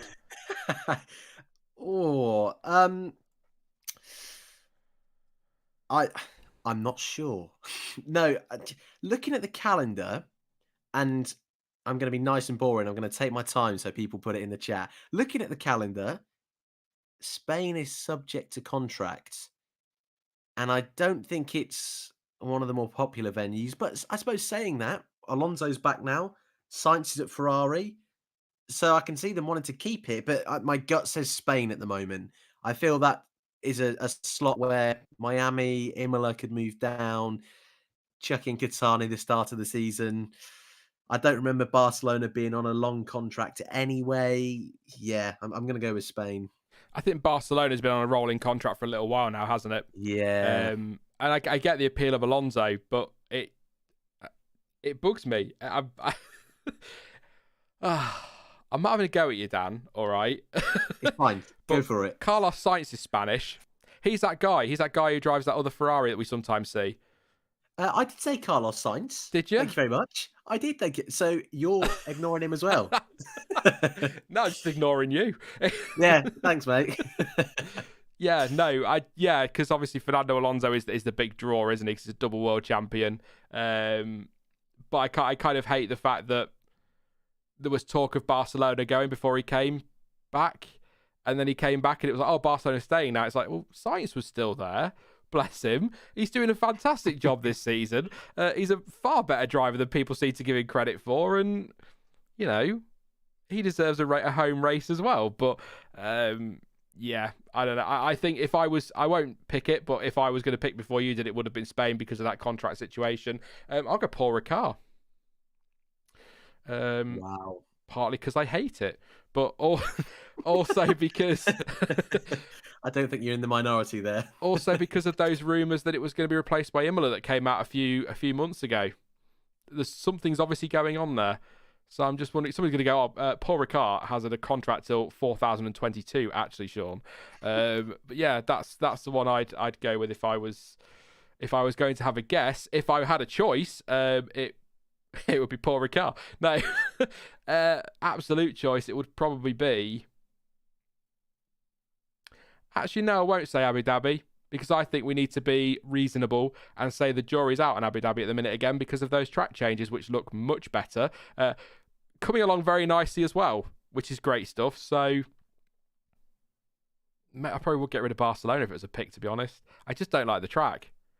And the track could be good for racing, but the problem is the teams just know it too well, and that's why of all the races we get, that tends to be the one where you see the Noah's Ark grid more often, because it's just so much data and so little happens now. So Yeah, I just can't think of another track in Spain that might be better to go to. Is it? Jerez? Or is Oh that no, even worse for I think that'd be overtaking? worse, wouldn't it? Is it? Yeah. Is it Argon or Aragon or Aragon? I seem to think there's somewhere like that in Spain that would be pretty good. But if you want to be in that region, go Portugal. It's not Spain. If you're Spanish, I'm so sorry. Yeah. But yeah, I don't know. I'm just not a big fan of Barcelona. Raz says, okay, hear me out. Why not have some tracks on rotation, and when they're not racing, the teams get budget to have rookies test at those and broadcast it? I mean, I'm happy for more rookie time and more TV time as well for F1, to be honest, Raz. So, not a bad idea. Not a bad idea. I still think, and it's possibly a solution for sprint. Make it a separate championship and have it as a rookie championship. So I know you're all going to dump on it immediately with, yeah, but Sean, the cost. And I totally agree, but that'd be fun. Every team's got to run a couple of rookies in that championship, or a first driver and a rookie. And it's a completely different thing if you want to jazz up the weekend and make it a bit more exciting, which would also mean your drivers like your Robert Schwartzmans, for example, be knackered because they'll be racing in F2 all weekend, then having to do an F1 sprint as well. But yeah. Dan Philpott says Sean isn't saying Jerez because of what happened in 1997. Well, Villeneuve shouldn't throw out the inside, should he? Yeah, there you go. Mr. Bungle says Aragon is better than Jerez. So I'm saying Aragon, like I pronounce things dreadfully. I know I do, but yeah. So pop your question chat then. It could be anything F1 related for the next 15, 20 minutes or so. And then we'll wrap it up for the day. So have a look at what you guys are saying actually on tracks you get rid of. Random point actually. YouTube keeps telling me no data going to the stream, but my stream is all running fine. Internet's fine. Bit rate's fine, so it might just be a visual glitch because they've got enough of them on YouTube. So if there are any problems with the stream, apologies, but everything's absolutely 100% my end. So, and have been since I sorted my blue screening issues out. Gonna just knock on whatever this is. It's not really wood. France for Jaws. Get rid of France. Raz says we'll get rid of France as well. Red Bull South Patrol to get rid of Imola. Boo. France says Doug. Mexico says Coma. I like Mexico. Oksana says France is a shout. Imola signed a contract till 2024. Has that been confirmed? I know Imola have arranged the finances with everybody they need to, but they still need to do the deal with F1. So I don't know if that's been completely confirmed. Davis says because F1 is stupid, they'll replace Monza with it. Probably. Ankit says Hungary. Hungary is an epic shout. Because that race is no. Come on, Dan. I'm going to do it, even though it isn't anymore. It's Monaco without the barriers, don't you know? It's Hungary not is not a bad track. Hungary's not a bad track. It's underappreciated. We've had some great races in Hungary. No, I'm not having that. Name me 5. 2021. Was it? Yes, but it was pretty good. It was all right. Relied on first corner chaos, but okay. 2019 was it with Hamilton and Max? There was. I'll give you 2019. That was what? 2015, off the top of my head, where we had Vettel win, Ricciardo second, Kvyat third, and the two Mercedes kept on making mistakes and crashing out. That was a great little race. 2012. Where a certain Frenchman got on the podium. No, that's it. Stop your list. That one. No, that's it. No more. Don't even bother. If you're going to start bringing that into it, my word, no. It's not a bad track. Underappreciated. I did pop lots of Grosjean pictures, by the way, in the stream for you, Dan. Thank you. I had to go back a few years for some of these races. So I was like, I'll put some Grosjean pics in. Why not? What makes a good track, says Jessica Clark. There you go then, Dan. Smart ass. Answer that one. I think a track with a lot of character. Because if you look at... I don't think layout is the be-all and end-all. I think if you look at China, the layout doesn't look terrible, but it's flat. And the runoffs are quite far. There's not really much interesting buildings or little points of interest on the track. So I just like tracks that are just a little bit different. I think I love the fact Australia is in the park and it's a street circuit. It's not always the best racing, but you can still overtake, you can still follow. There's some unique corners. Some people might say it sucks, but I think as long as you've got a calendar where every single track feels different, I think you've got a winner. It would be nice, wouldn't it, to have 23 completely different racetracks? And I don't think we've got that with that calendar. I No, think I agree. very samey ones, but there you go. I don't know. My annual bring back Sepang statement. There you go. That was Tilke's best. I think Istanbul Park is up there as one of his best as well, because like you said, Dan, they've got character. They've got elevation change, whereas Abu Dhabi's flat. Is it completely flat? I think it is, isn't it? There might be a few little bumps here and there, but it's pretty much flat. That's not very good. Bahrain, little bit of a climb in places, but not much. So yeah, yeah. I mean, just look at Portimao and Imola, like how fun Mugello, just how fun they are to watch. Mugello is probably a better example that I didn't think it was a great track for overtaking. I don't really think the race was anything too special, but my goodness, was quali just nuts. Quali was so good for Mugello, and that's just because of the track. So yeah, I think as long as they've got a bit of character to them, not just a nice layout from bird's eye view, I think that's not a bad venue. Aritra says Hockenheim should have been included. I'd like a race in Germany again. I kind of wish they'd go back to that rotational agreement they had with the Nürburgring, where one year it was Hockenheim, the next was the Nürburgring, because that was a nice way to keep things fresh. But it was also great for racing in Germany. But I'm just trying to think. If you are from Germany, let me know. But is the market there for F1 like it used to be? Oh, surely it is. Really? Because, well, you've got Vettel, but he's coming towards the end of his career and he's racing in the midfield for Aston Martin. And yeah, you've got Mick Schumacher, but he's at the back in a Haas. Are people tuning in every week to... I know that people tune in to watch other drivers as well, but for those, when it comes to making decisions on whether Hockenheim wants to spend a lot of money on hosting a race, are they going to be able to fill the grandstands? Well, I know this isn't as much of a factor, but you could argue the reigning world champions for the last 8 years are a Mercedes German team.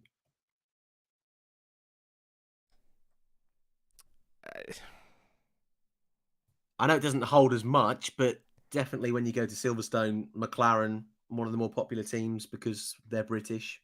I don't know. I feel that's still quite a big part of it. We go to Austria because that's the Red Bull ring. Weird statement. And I know it's a weird one.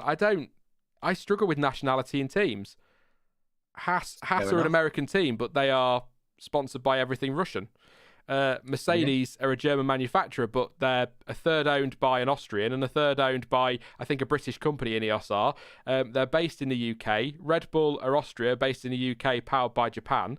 I sort of look at Ferrari, for example. That's an Italian team. Oh, that is why Monza is so incredible with the atmosphere. Ferrari are an Italian team, but it's really hard to explain.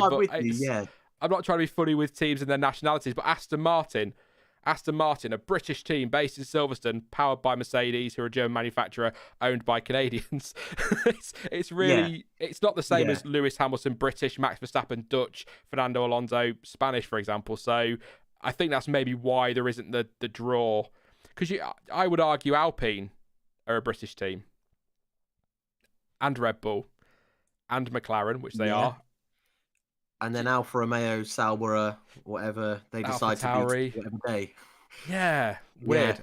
Actually, on that note, well done, Dan. Fantastic segue. I'm going to answer it because I don't really know how to explain what I was saying. I'm glad you're with me, though, on that one. I might shout some names out, but basically Andretti. Who? Yeah, never heard of him. Still looking as though we might get some news next weekend, or around next week anyway, in the build up to the US Grand Prix, that Andretti might be buying Alfa Romeo Sauber. I know we sort of touched on it on Sunday, but we'll have a quick waffle about it now. Do you think that's something that's going to happen, Dan, or are we? I'm pessimistic on things like this. How many times do we hear these many companies and many teams from other series interested in going to Formula One, then they never do? I'd love it. I'd prefer it if they're buying Haas, but I'd love it, and I think it's quite exciting because it just, even though there's only one seat left, it completely reinvigorates the driver market for Alfa Romeo because it looks like it's Guan Yu Zhou. But if Andretti come in, are they really going to be looking at Zhou, or are they going to look at bringing in, as we said on Sunday, Colson Herta, for example? It's quite exciting. Yeah, I'm really torn on this one because you're right. The idea of the Andretti name back in Formula One as part of a team, a proper American team like Haas used to be, that's awesome. That is what we need on the grid. The chance of getting a Colton Herta, a return story for a certain Formula One legend who's just joined Andretti, also excites me at the prospect of that potentially happening. I it, my gut just tells me it's too late in the season. Not for a deal to go through, but the fact that this year already the team have made the decision, or Raikkonen's decided to retire, so the team have made the decision to sign Valtteri Bottas. That's not a cheap decision. Also, Alfa Romeo have decided to renew their contract. That happened only a couple of months ago. So to have all of those things in place, they obviously must have had some kind of long-term plan. And for now, yes, it's one thing saying Andretti want to buy, but to now say that Alfa Romeo Sauber want to sell seems a bit weird to me. Maybe if they'd have promoted a Ferrari Junior and had Giovinazzi in that car, yeah, then maybe I'd find it a little bit more realistic that a deal could go through. But unless there was talks earlier on in the year, which from my understanding there wasn't really, I do think it's very, very strange. Yes, it would be great for Formula One. I would prefer it if it was their own team. And again, I just the timing just seems really off to me. I don't know if that's just me. I just think it's too late in the day at this point of the season. It's a good point, actually, yeah, because they've also got to get ready for next year. But then if they're buying an existing team, that's all pretty much in place, isn't it? So maybe that's not as much of a factor. But it is weird. I mean, this could have been going on for months, all we know. Yeah, exactly. But I agree with you. It does seem to have come almost out of nowhere and very sudden that this deal is being talked about. And I think that's why I'm like you. I'm pessimistic on it. We've heard all this before. I mean, obviously, of course, we know for next season. We're just waiting for the announcement that Rich Energy will be back as well, aren't we? So maybe there's something going on there. Please take that as a joke. They won't come back. They've got no money. But yeah, I think I'm with you. I would prefer it as their own team, but then they definitely aren't on the grid next year because you ain't building a 2022 car in that short space of time. And I want to be excited about it because I love the idea of Andretti coming to Formula One, and I love the idea that it might open up avenues for IndyCar drivers, because I find it quite bizarre that IndyCar drivers, even some of the more successful ones, wouldn't have enough points for an FIA super license. Seems mad to me. So it'd be great to maybe see if there's a way to open that up and get some American drivers through, get some IndyCar drivers into F1, and it's just an exciting idea, but I'm just so pessimistic about it. Because we've been here before, like I say, I don't really know. It's a difficult one. But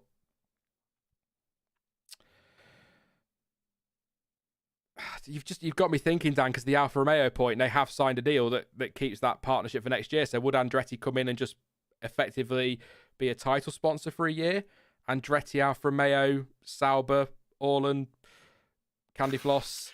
Because they're losing Orlen, aren't they? As far as I'm aware. I think so. So it could work. And if I was at the time, I was surprised Bottas went to Alfa Romeo over Williams. I thought that was two equal options there. Both of them have a equal chance of moving forward. Of the two, Ferrari have close ties with Alfa, but Mercedes have close ties with Williams. So I just assumed he would go to Williams. So if he knew at the time that maybe Andretti were coming on board and he was going to be the team leader for Andretti in Formula One, that could make sense. But again, I just think that's a little too far fetched. I think that's too big of a stretch, too big of a reach. And yeah, I can't see why Alfa Romeo would sign a deal if they knew that was going to happen. That's the bit I struggle. Just look at the chat. Fernando says, I believe there were some rumours back in June about it in Indy circles. So if that would make more sense. And who knows? It may be Andretti said, go get Bottas if he's free. We want a race winner to build to build around. So it's an intriguing one. I expect if it's happening, there will be an announcement next week. Because why wouldn't you? It'd be like not announcing that you're keeping Mazepin for 2022 before the Russian Grand Prix. It was always going to happen that Haas made that announcement that week. So if it happens, it will be 100% next week. If it's happening for 22, but I'm with you. The timing's really weird. I'd like to see them in. Yeah, and it is strange that they've still not announced who's going to be in that second seat. I know every other team, for some reason this year, has just done it ridiculously early, but it is still a little bit odd. So there's got to be at least some merit to the story. But I think you're right. We've been here too many times at this point. Or Alpha already signed the deal. Andretti said we'd like to buy the team, and Alpha said, let's talk, but we want first dibs on one of those seats, so we're getting Bottas. Yeah. Might be something in there. Yeah. We'll see. It's the answer, really. We don't know. We can only speculate, but it'd be nice. And it'd be nice to have a proper American team on, because Haas still an American team. If you're in the US, let me know. Are they still viewed as an American team? Because I think if they're not bought out by Mazepin this year, they will be very, very soon. I have no doubt about that whatsoever. Although you listen to Gunther Steiner and he talks about Gene Haas still being committed to the sport, but next year's big for them, isn't it? Yeah. Because, I think it's easy to forget that they have just completely thrown away this year for next season. And I think a lot of people by default next year will just throw them at the back because of how bad they've been this year. But if they really are that committed, which I think they must be, to decide to stay next year and to completely just wipe out this year, I don't know, maybe they could get close to the front. Maybe that's what Gene Haas is waiting on. Let's see what next year is, and if we win the championship, Fantasyland, but if we win the title, he's not going to sell that team to anyone, is he? If they're winning titles, see what happens, and because this is, like I said, this is their chance, isn't it? Same with Alfa Romeo, and maybe that's the Andretti link as well. If they get the rules right next year, fantastic. If they get them wrong, what's the point in Haas carrying on? If you get a big rules reset and they still can't get it right, maybe Gene Haas will turn around and go, well, there's just no point, is there? Because he said when he came in that he didn't just want to be I'm paraphrasing massively here, but essentially didn't want to be a team at the back of the grid. They wanted to compete, was what he wanted, and it was all looking so good, wasn't it? 2018 when the pit stop drama in Australia? It was all looking so good for them, and it just all fell apart. Finished last in the constructors' standings, which is somewhat remarkable. I always say. I hate to say it, Haas fans. I think it's going to be this season that you will. But that's still a great run, considering they came from nothing. And if Haas don't finish bottom of the championship this year, what a final 6 races they've had. You're not wrong. Raz once again coming in with a super chat. Thank you very much, mate. He says, I don't think Grosjean will come back to F1. He loves the driver-based skill level in IndyCar. Cars are more even, so drivers make the difference. He does seem to be loving it over there, to be fair, doesn't he? I think, is he doing a full season next year, or wants to do the full season, including all the ovals? Which is great. Full season confirmed, yeah. So first Indy 500 in May. That was my question for you, Dan. We're getting towards the end of the stream. I'm going to throw it at you now. Have you seen the shake-up of Formula E that's coming? Are you excited by that one, or is it just another shake-up of Formula E? I've not seen it. You've not seen it? Well, I was kind of relying on you seeing it because I've not read it properly, but essentially... Whoops. This is Dan, who is our resident loves Formula E guy. He's not even bothered. Sorry. So they've got rid of that qualifying format that you love so much. How have I not seen this? Sorry, mate. Yeah, you're right. I probably should have seen this. So I might have to just read these. So the FIA has approved the new Formula E qualifying format. This is from Autosport. Matt Q. They're going to be fastest drivers in head-to-head duels to decide pole position. So 22 car grid will be in 2 groups of 11, which from the second race onwards will be based on the Drivers' Championship. Fair enough. Both groups have got 10 minutes to post a flying lap. No limits in place regarding the number of laps one driver can set. 220 kilowatts of power, which is equivalent, if you're interested, to 295 bhp. The 4 drivers who set the fastest time in each group will then progress into two-way duels in a football tournament-style knockout basis. Because they can't just make it bloody simple, can they? They can't just say, go out and set a lap, lads. they've got to give us a football-style knockout. The fastest driver will land first place on the grid. Second will be runner-up. Third and fourth will go to the slowest drivers in the semi-final.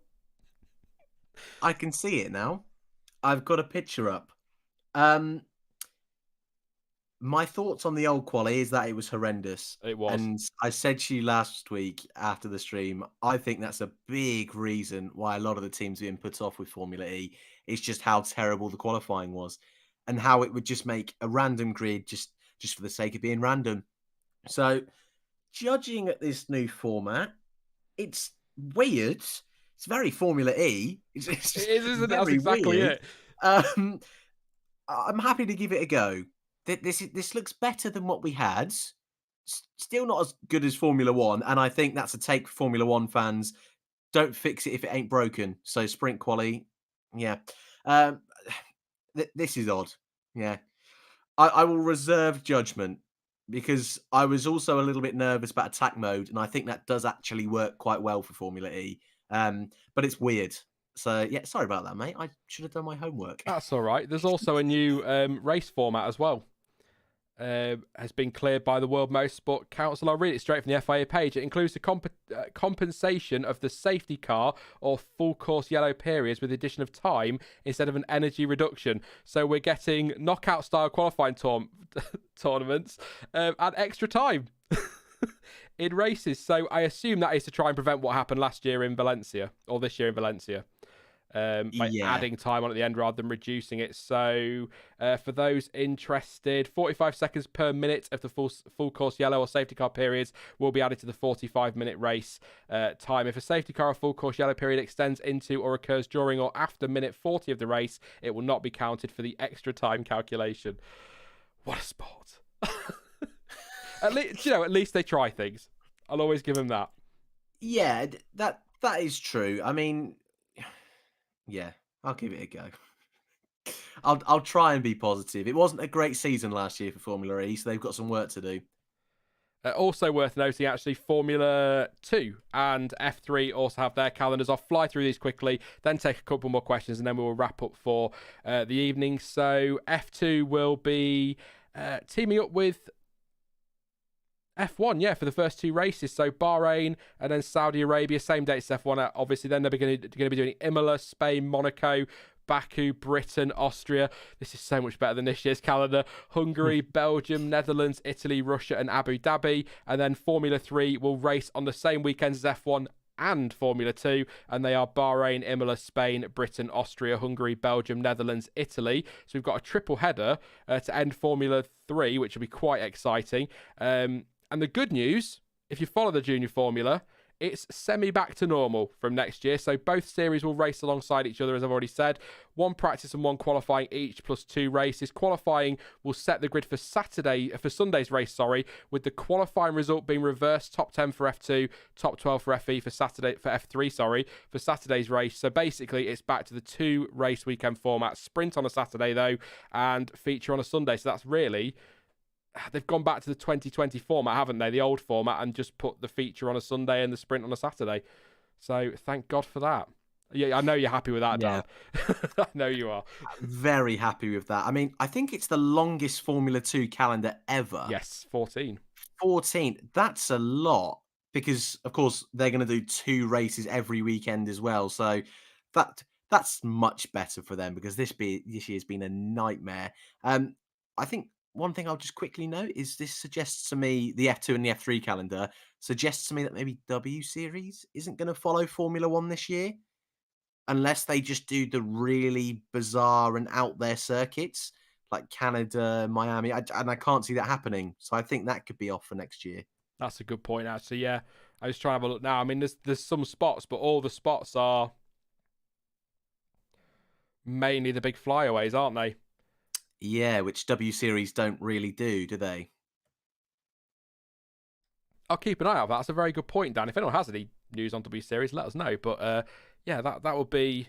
I didn't really get to watch too much of this year because I found a bit like Formula E in that they just can't decide whether they're showing it on TV or not. Yeah, that's a big problem.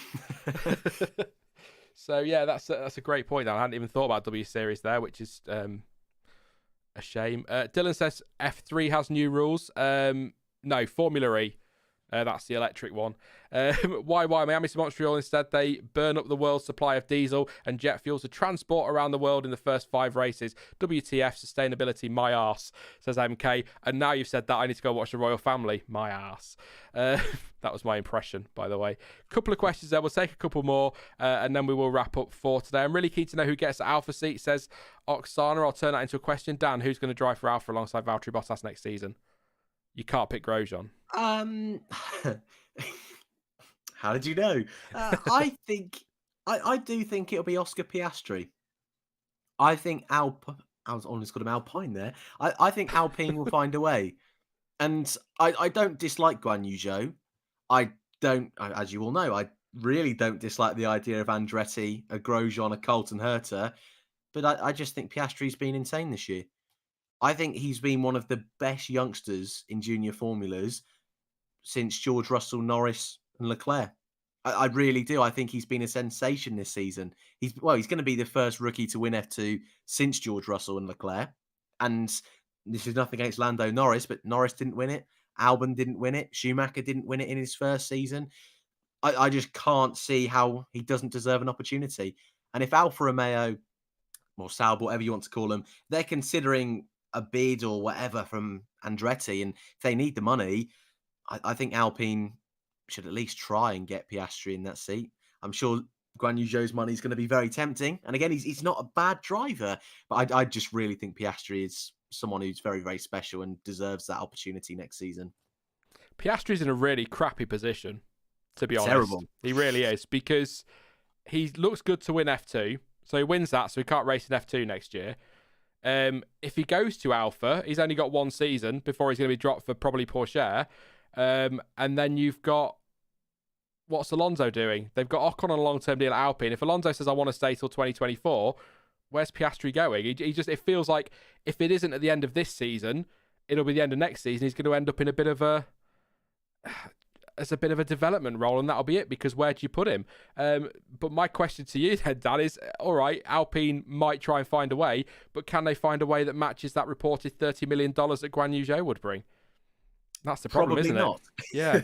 Probably not. Although, I don't want to really start this conversation, but I'll throw it out there anyway. It really wouldn't surprise me if he was in that seat next season alongside Alonso. And I know they've given Ocon a long-term deal, but I do think since that win in Hungary, he's not quite been at his best. And this is a team that have changed their lineup every single season since they returned in 2015. I don't think it will happen, but I also wouldn't put it past them. No, I can't see that at all. Like, I totally get where you're coming from. Ocon has struggled. He's had a bit of an up and down season, hasn't he? Because he started so bloody well.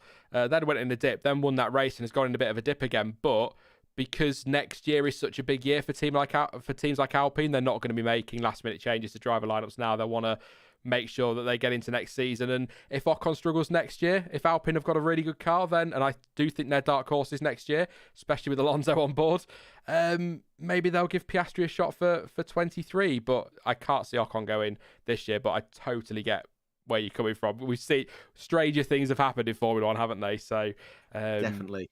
You never know. Sachin says Piastri could be the next Ilott.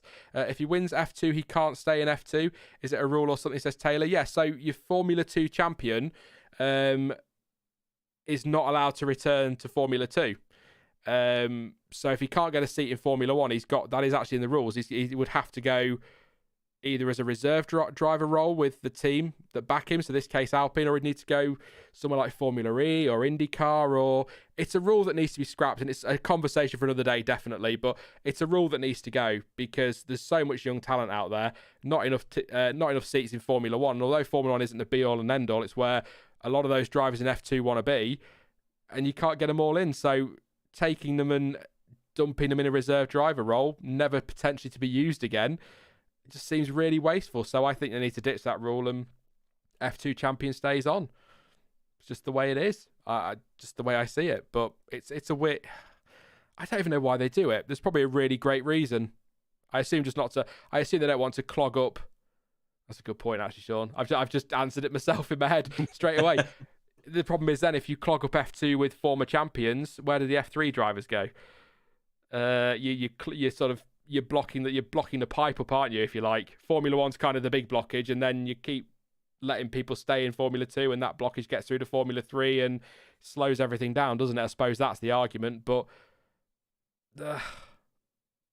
I just feel for Piastri. I think it sucks. I think it will be Zhou, just for the record, unless Andretti come in, and then I think they'll try and get a Herta in, for example, which would be really cool. I've not seen a lot of IndyCar, but he looks bloody good. No Giovinazzi then? Are we both thinking that ship sailed now? If it was me, Giovinazzi would stay, and I would put Pourchaire in there in 23. I keep saying this, and people laugh at me. Why? Well, because I don't see the point in bringing Piastri in for a year to then drop him. I don't think that's fair on him. Yeah, you could bring Zhou in for the money, but he wants a long-term deal. They're not really willing to give him that long-term deal. It just makes logical. And they're saying that they've got a young driver they want to back for the future, but the conversation is that it's a little bit too early for Pourchaire, so he's probably coming in 23 if he continues to develop. So why are you looking to bring in a driver when you've got a driver that can fill that void quite nicely for one more year with experience to go alongside Valtteri Bottas's experience? I just think it makes the most logical sense, but the minute F1 starts using logic, it's the minute we've got nothing to talk about. So I hope they don't. But that's what I would do, because then you could put Pourchaire in for 23. You've got no concerns over dropping a young driver or anything like that. But then that's also why I think they'll go with Zhou, because $30 million for a 1-year deal. Yes, please. Well, I mean, it's just going to be another curveball. Probably not for you, though. But what happens if you throw in a Piastri and he does better than Bottas? What happens if Bottas doesn't have a great start, not only to life at Alpha and the midfield, but also with the new regs? At least next year, you might have the chance to try someone out, even if it's for a season, even if it's someone like a Schwartzman, if he wins F2. At least Giovinazzi, you kind of know what you're going to get. You could probably assume Bottas is going to be the better. But by taking that risk, let's just say Schwartzman or Piastri, they might be even better than Bottas. And then you can save money on contract and maybe get rid of Valtteri. I don't know. Depends who the boss is going to be. If Andretti were to come in, because I think Freddie Vasseur wants Bottas there long term, doesn't he? Yeah. He likes him a lot. They've worked together before. Mark Toth says, why would you keep Gio when Schwartzman is a Ferrari Academy driver as well? You've just touched on Schwartzman there for exactly the same reason as Piastri. Is why bring somebody else's young driver in when you want to develop your own?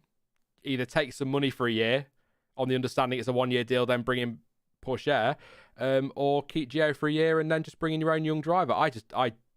I'm that kind of person. I wouldn't develop somebody else's young driver for them. Well, that's your problem. That's kind of my attitude with that. So, sorry, I'm a bit rubbish like that, but that's just who I am. One more question. Let's have a look super quickly. No, that's a good point, actually, from Oksana again. Says, can't stay more than 2 years after you've won it. So, win F2, and then you've got to leave at the end of the next season at the latest. Would give options, wouldn't it, I suppose? Would be a way to stop things getting blocked up a little bit, Dan. I don't know if that's a good idea. I don't really have a problem with the rule. And I know that's really unfair on drivers like you. Well, Ilott didn't win it, but if Ilott did win it last year, or Schumacher couldn't get a seat, or Nick de Vries, but I think it's more of an issue that there's not enough seats in Formula One. I think it's great that I think it's great that more drivers are now trying out IndyCar. I mean, Lundgaard has gone over there this season and did great. Ilott's now got a full season next year and has done, I think, maybe 4 or 5, maybe not that much, but the last few races at the end of this year. So, yeah, I think now motorsport seems to be opening up a little bit more. It's okay, but I don't really have an issue with the champion not coming back. I think it's nice to get more guys from F3, maybe from W Series in the future, getting that opportunity in Formula 2. Coleman says, why the hell should Alpha pick Piastri in the first place? This mess is created by Alpine Academy. It's their problem. Alpha has their own youth prospect in Porsche. I wanted to read that because I'll tell you who has got a headache, Dan. Ferrari. What do you do next year?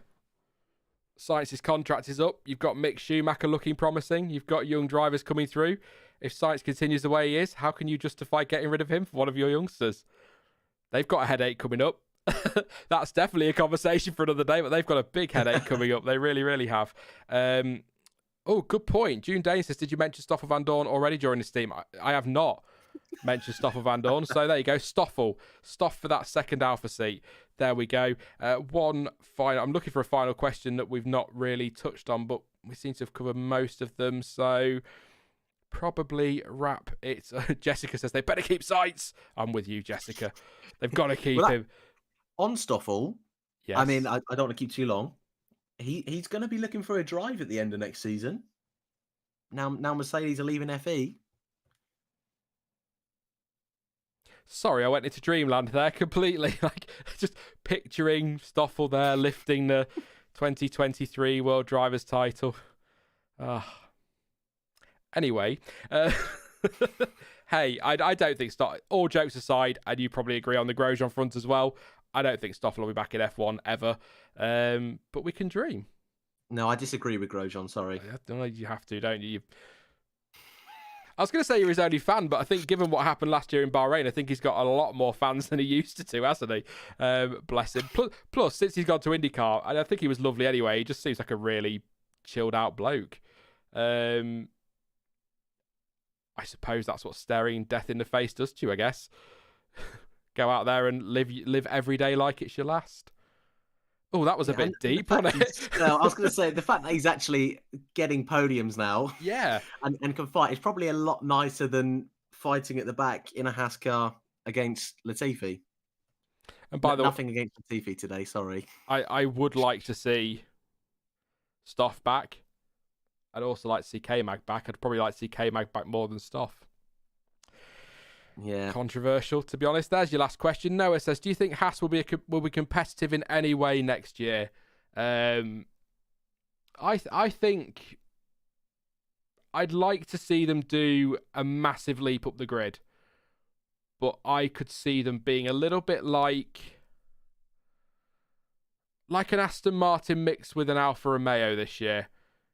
Just every now and again, fringes of the points, top 12 finishes, but I can't see them being up there fighting for podiums and wins. But then, 12th, 11th place, the odd point here and there is a damn sight better than this year. So I guess the answer to that is yes, I can see them being more competitive for next season. But can it be any worse? I suppose that's the question, really.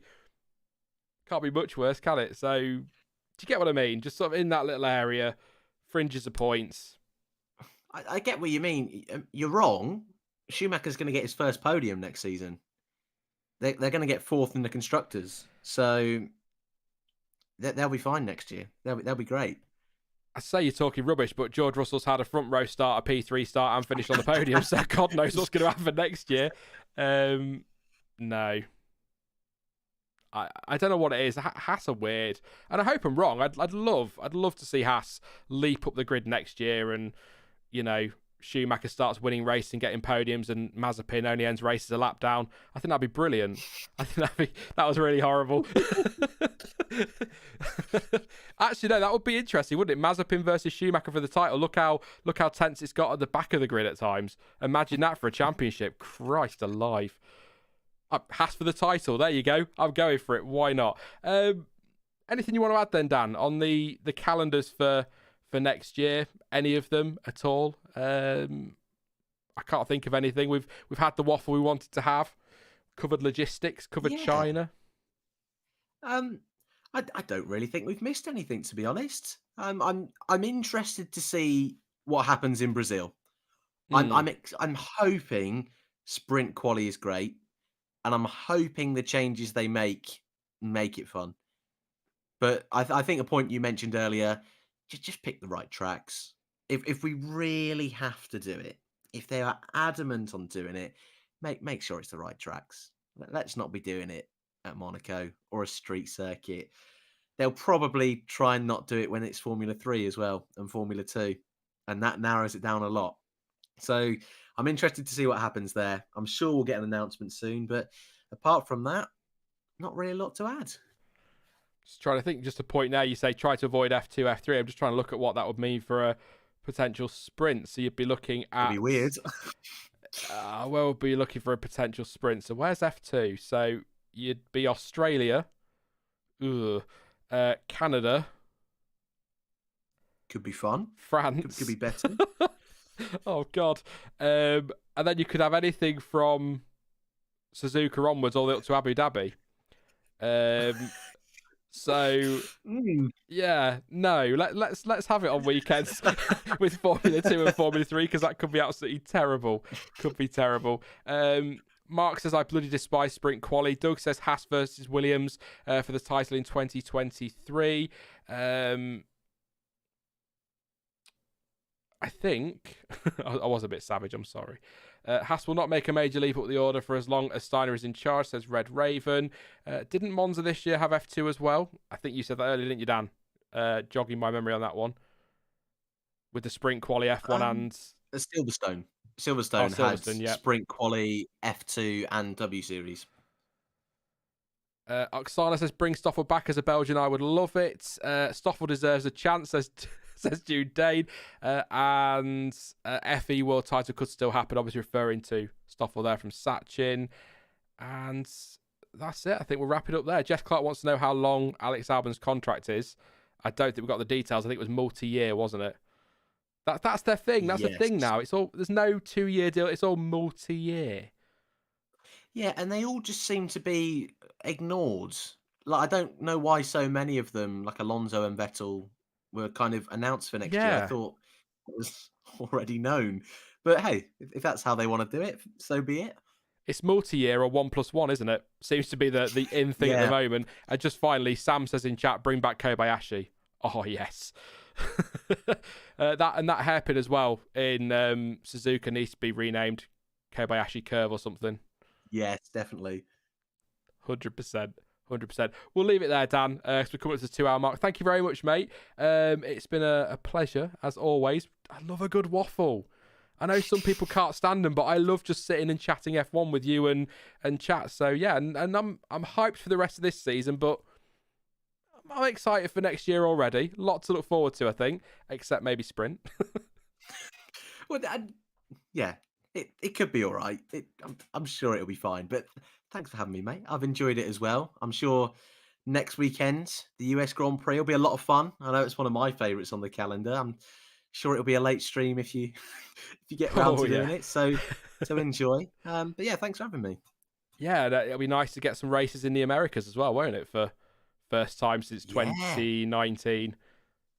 First time in a long time. Yeah. Oh, I'm very excited. Oh, we're going to be so treated between now and the end of the season. But yeah, thank you very much, mate. And I'm sure I'll talk to you soon. Cheers, man. See you later.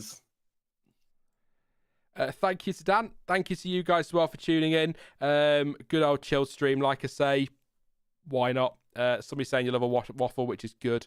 Good stuff, because that's what that was. Don't get to do many of these. I keep saying need to bring them back midweek or on a Saturday or whatever and do a few more, because it's nice just sit and chat with you all. But yeah, we'll leave it there for today.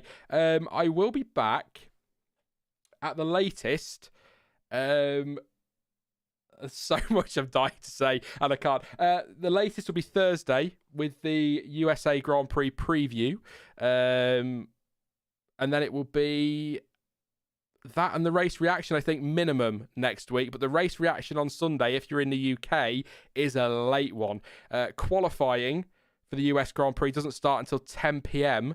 UK time, and the race doesn't start until 8 p.m. UK time. So the stream, bearing in mind I usually give about an hour and a half after the race finishes, is probably going to be about 11 p.m. So it's a late one. And I think I've got Stuart with me for that one as well. So we might need poking to wake up a bit. But yeah, should be good. Looking forward to get to the Americas, like I say. Very exciting stuff. Please do leave a like before you go. Where are we at? 162. Let's try and get to 170 before you go. A few more likes would be massively appreciated. Don't forget to subscribe as well if you're new. Lots to come between now and the end of the season. Of course, you can follow me over on social media. All of the links you need for that are in the description down below. But as ever, thank you for watching. I've been Sean, this has been the F1 Word, and until next time, goodbye.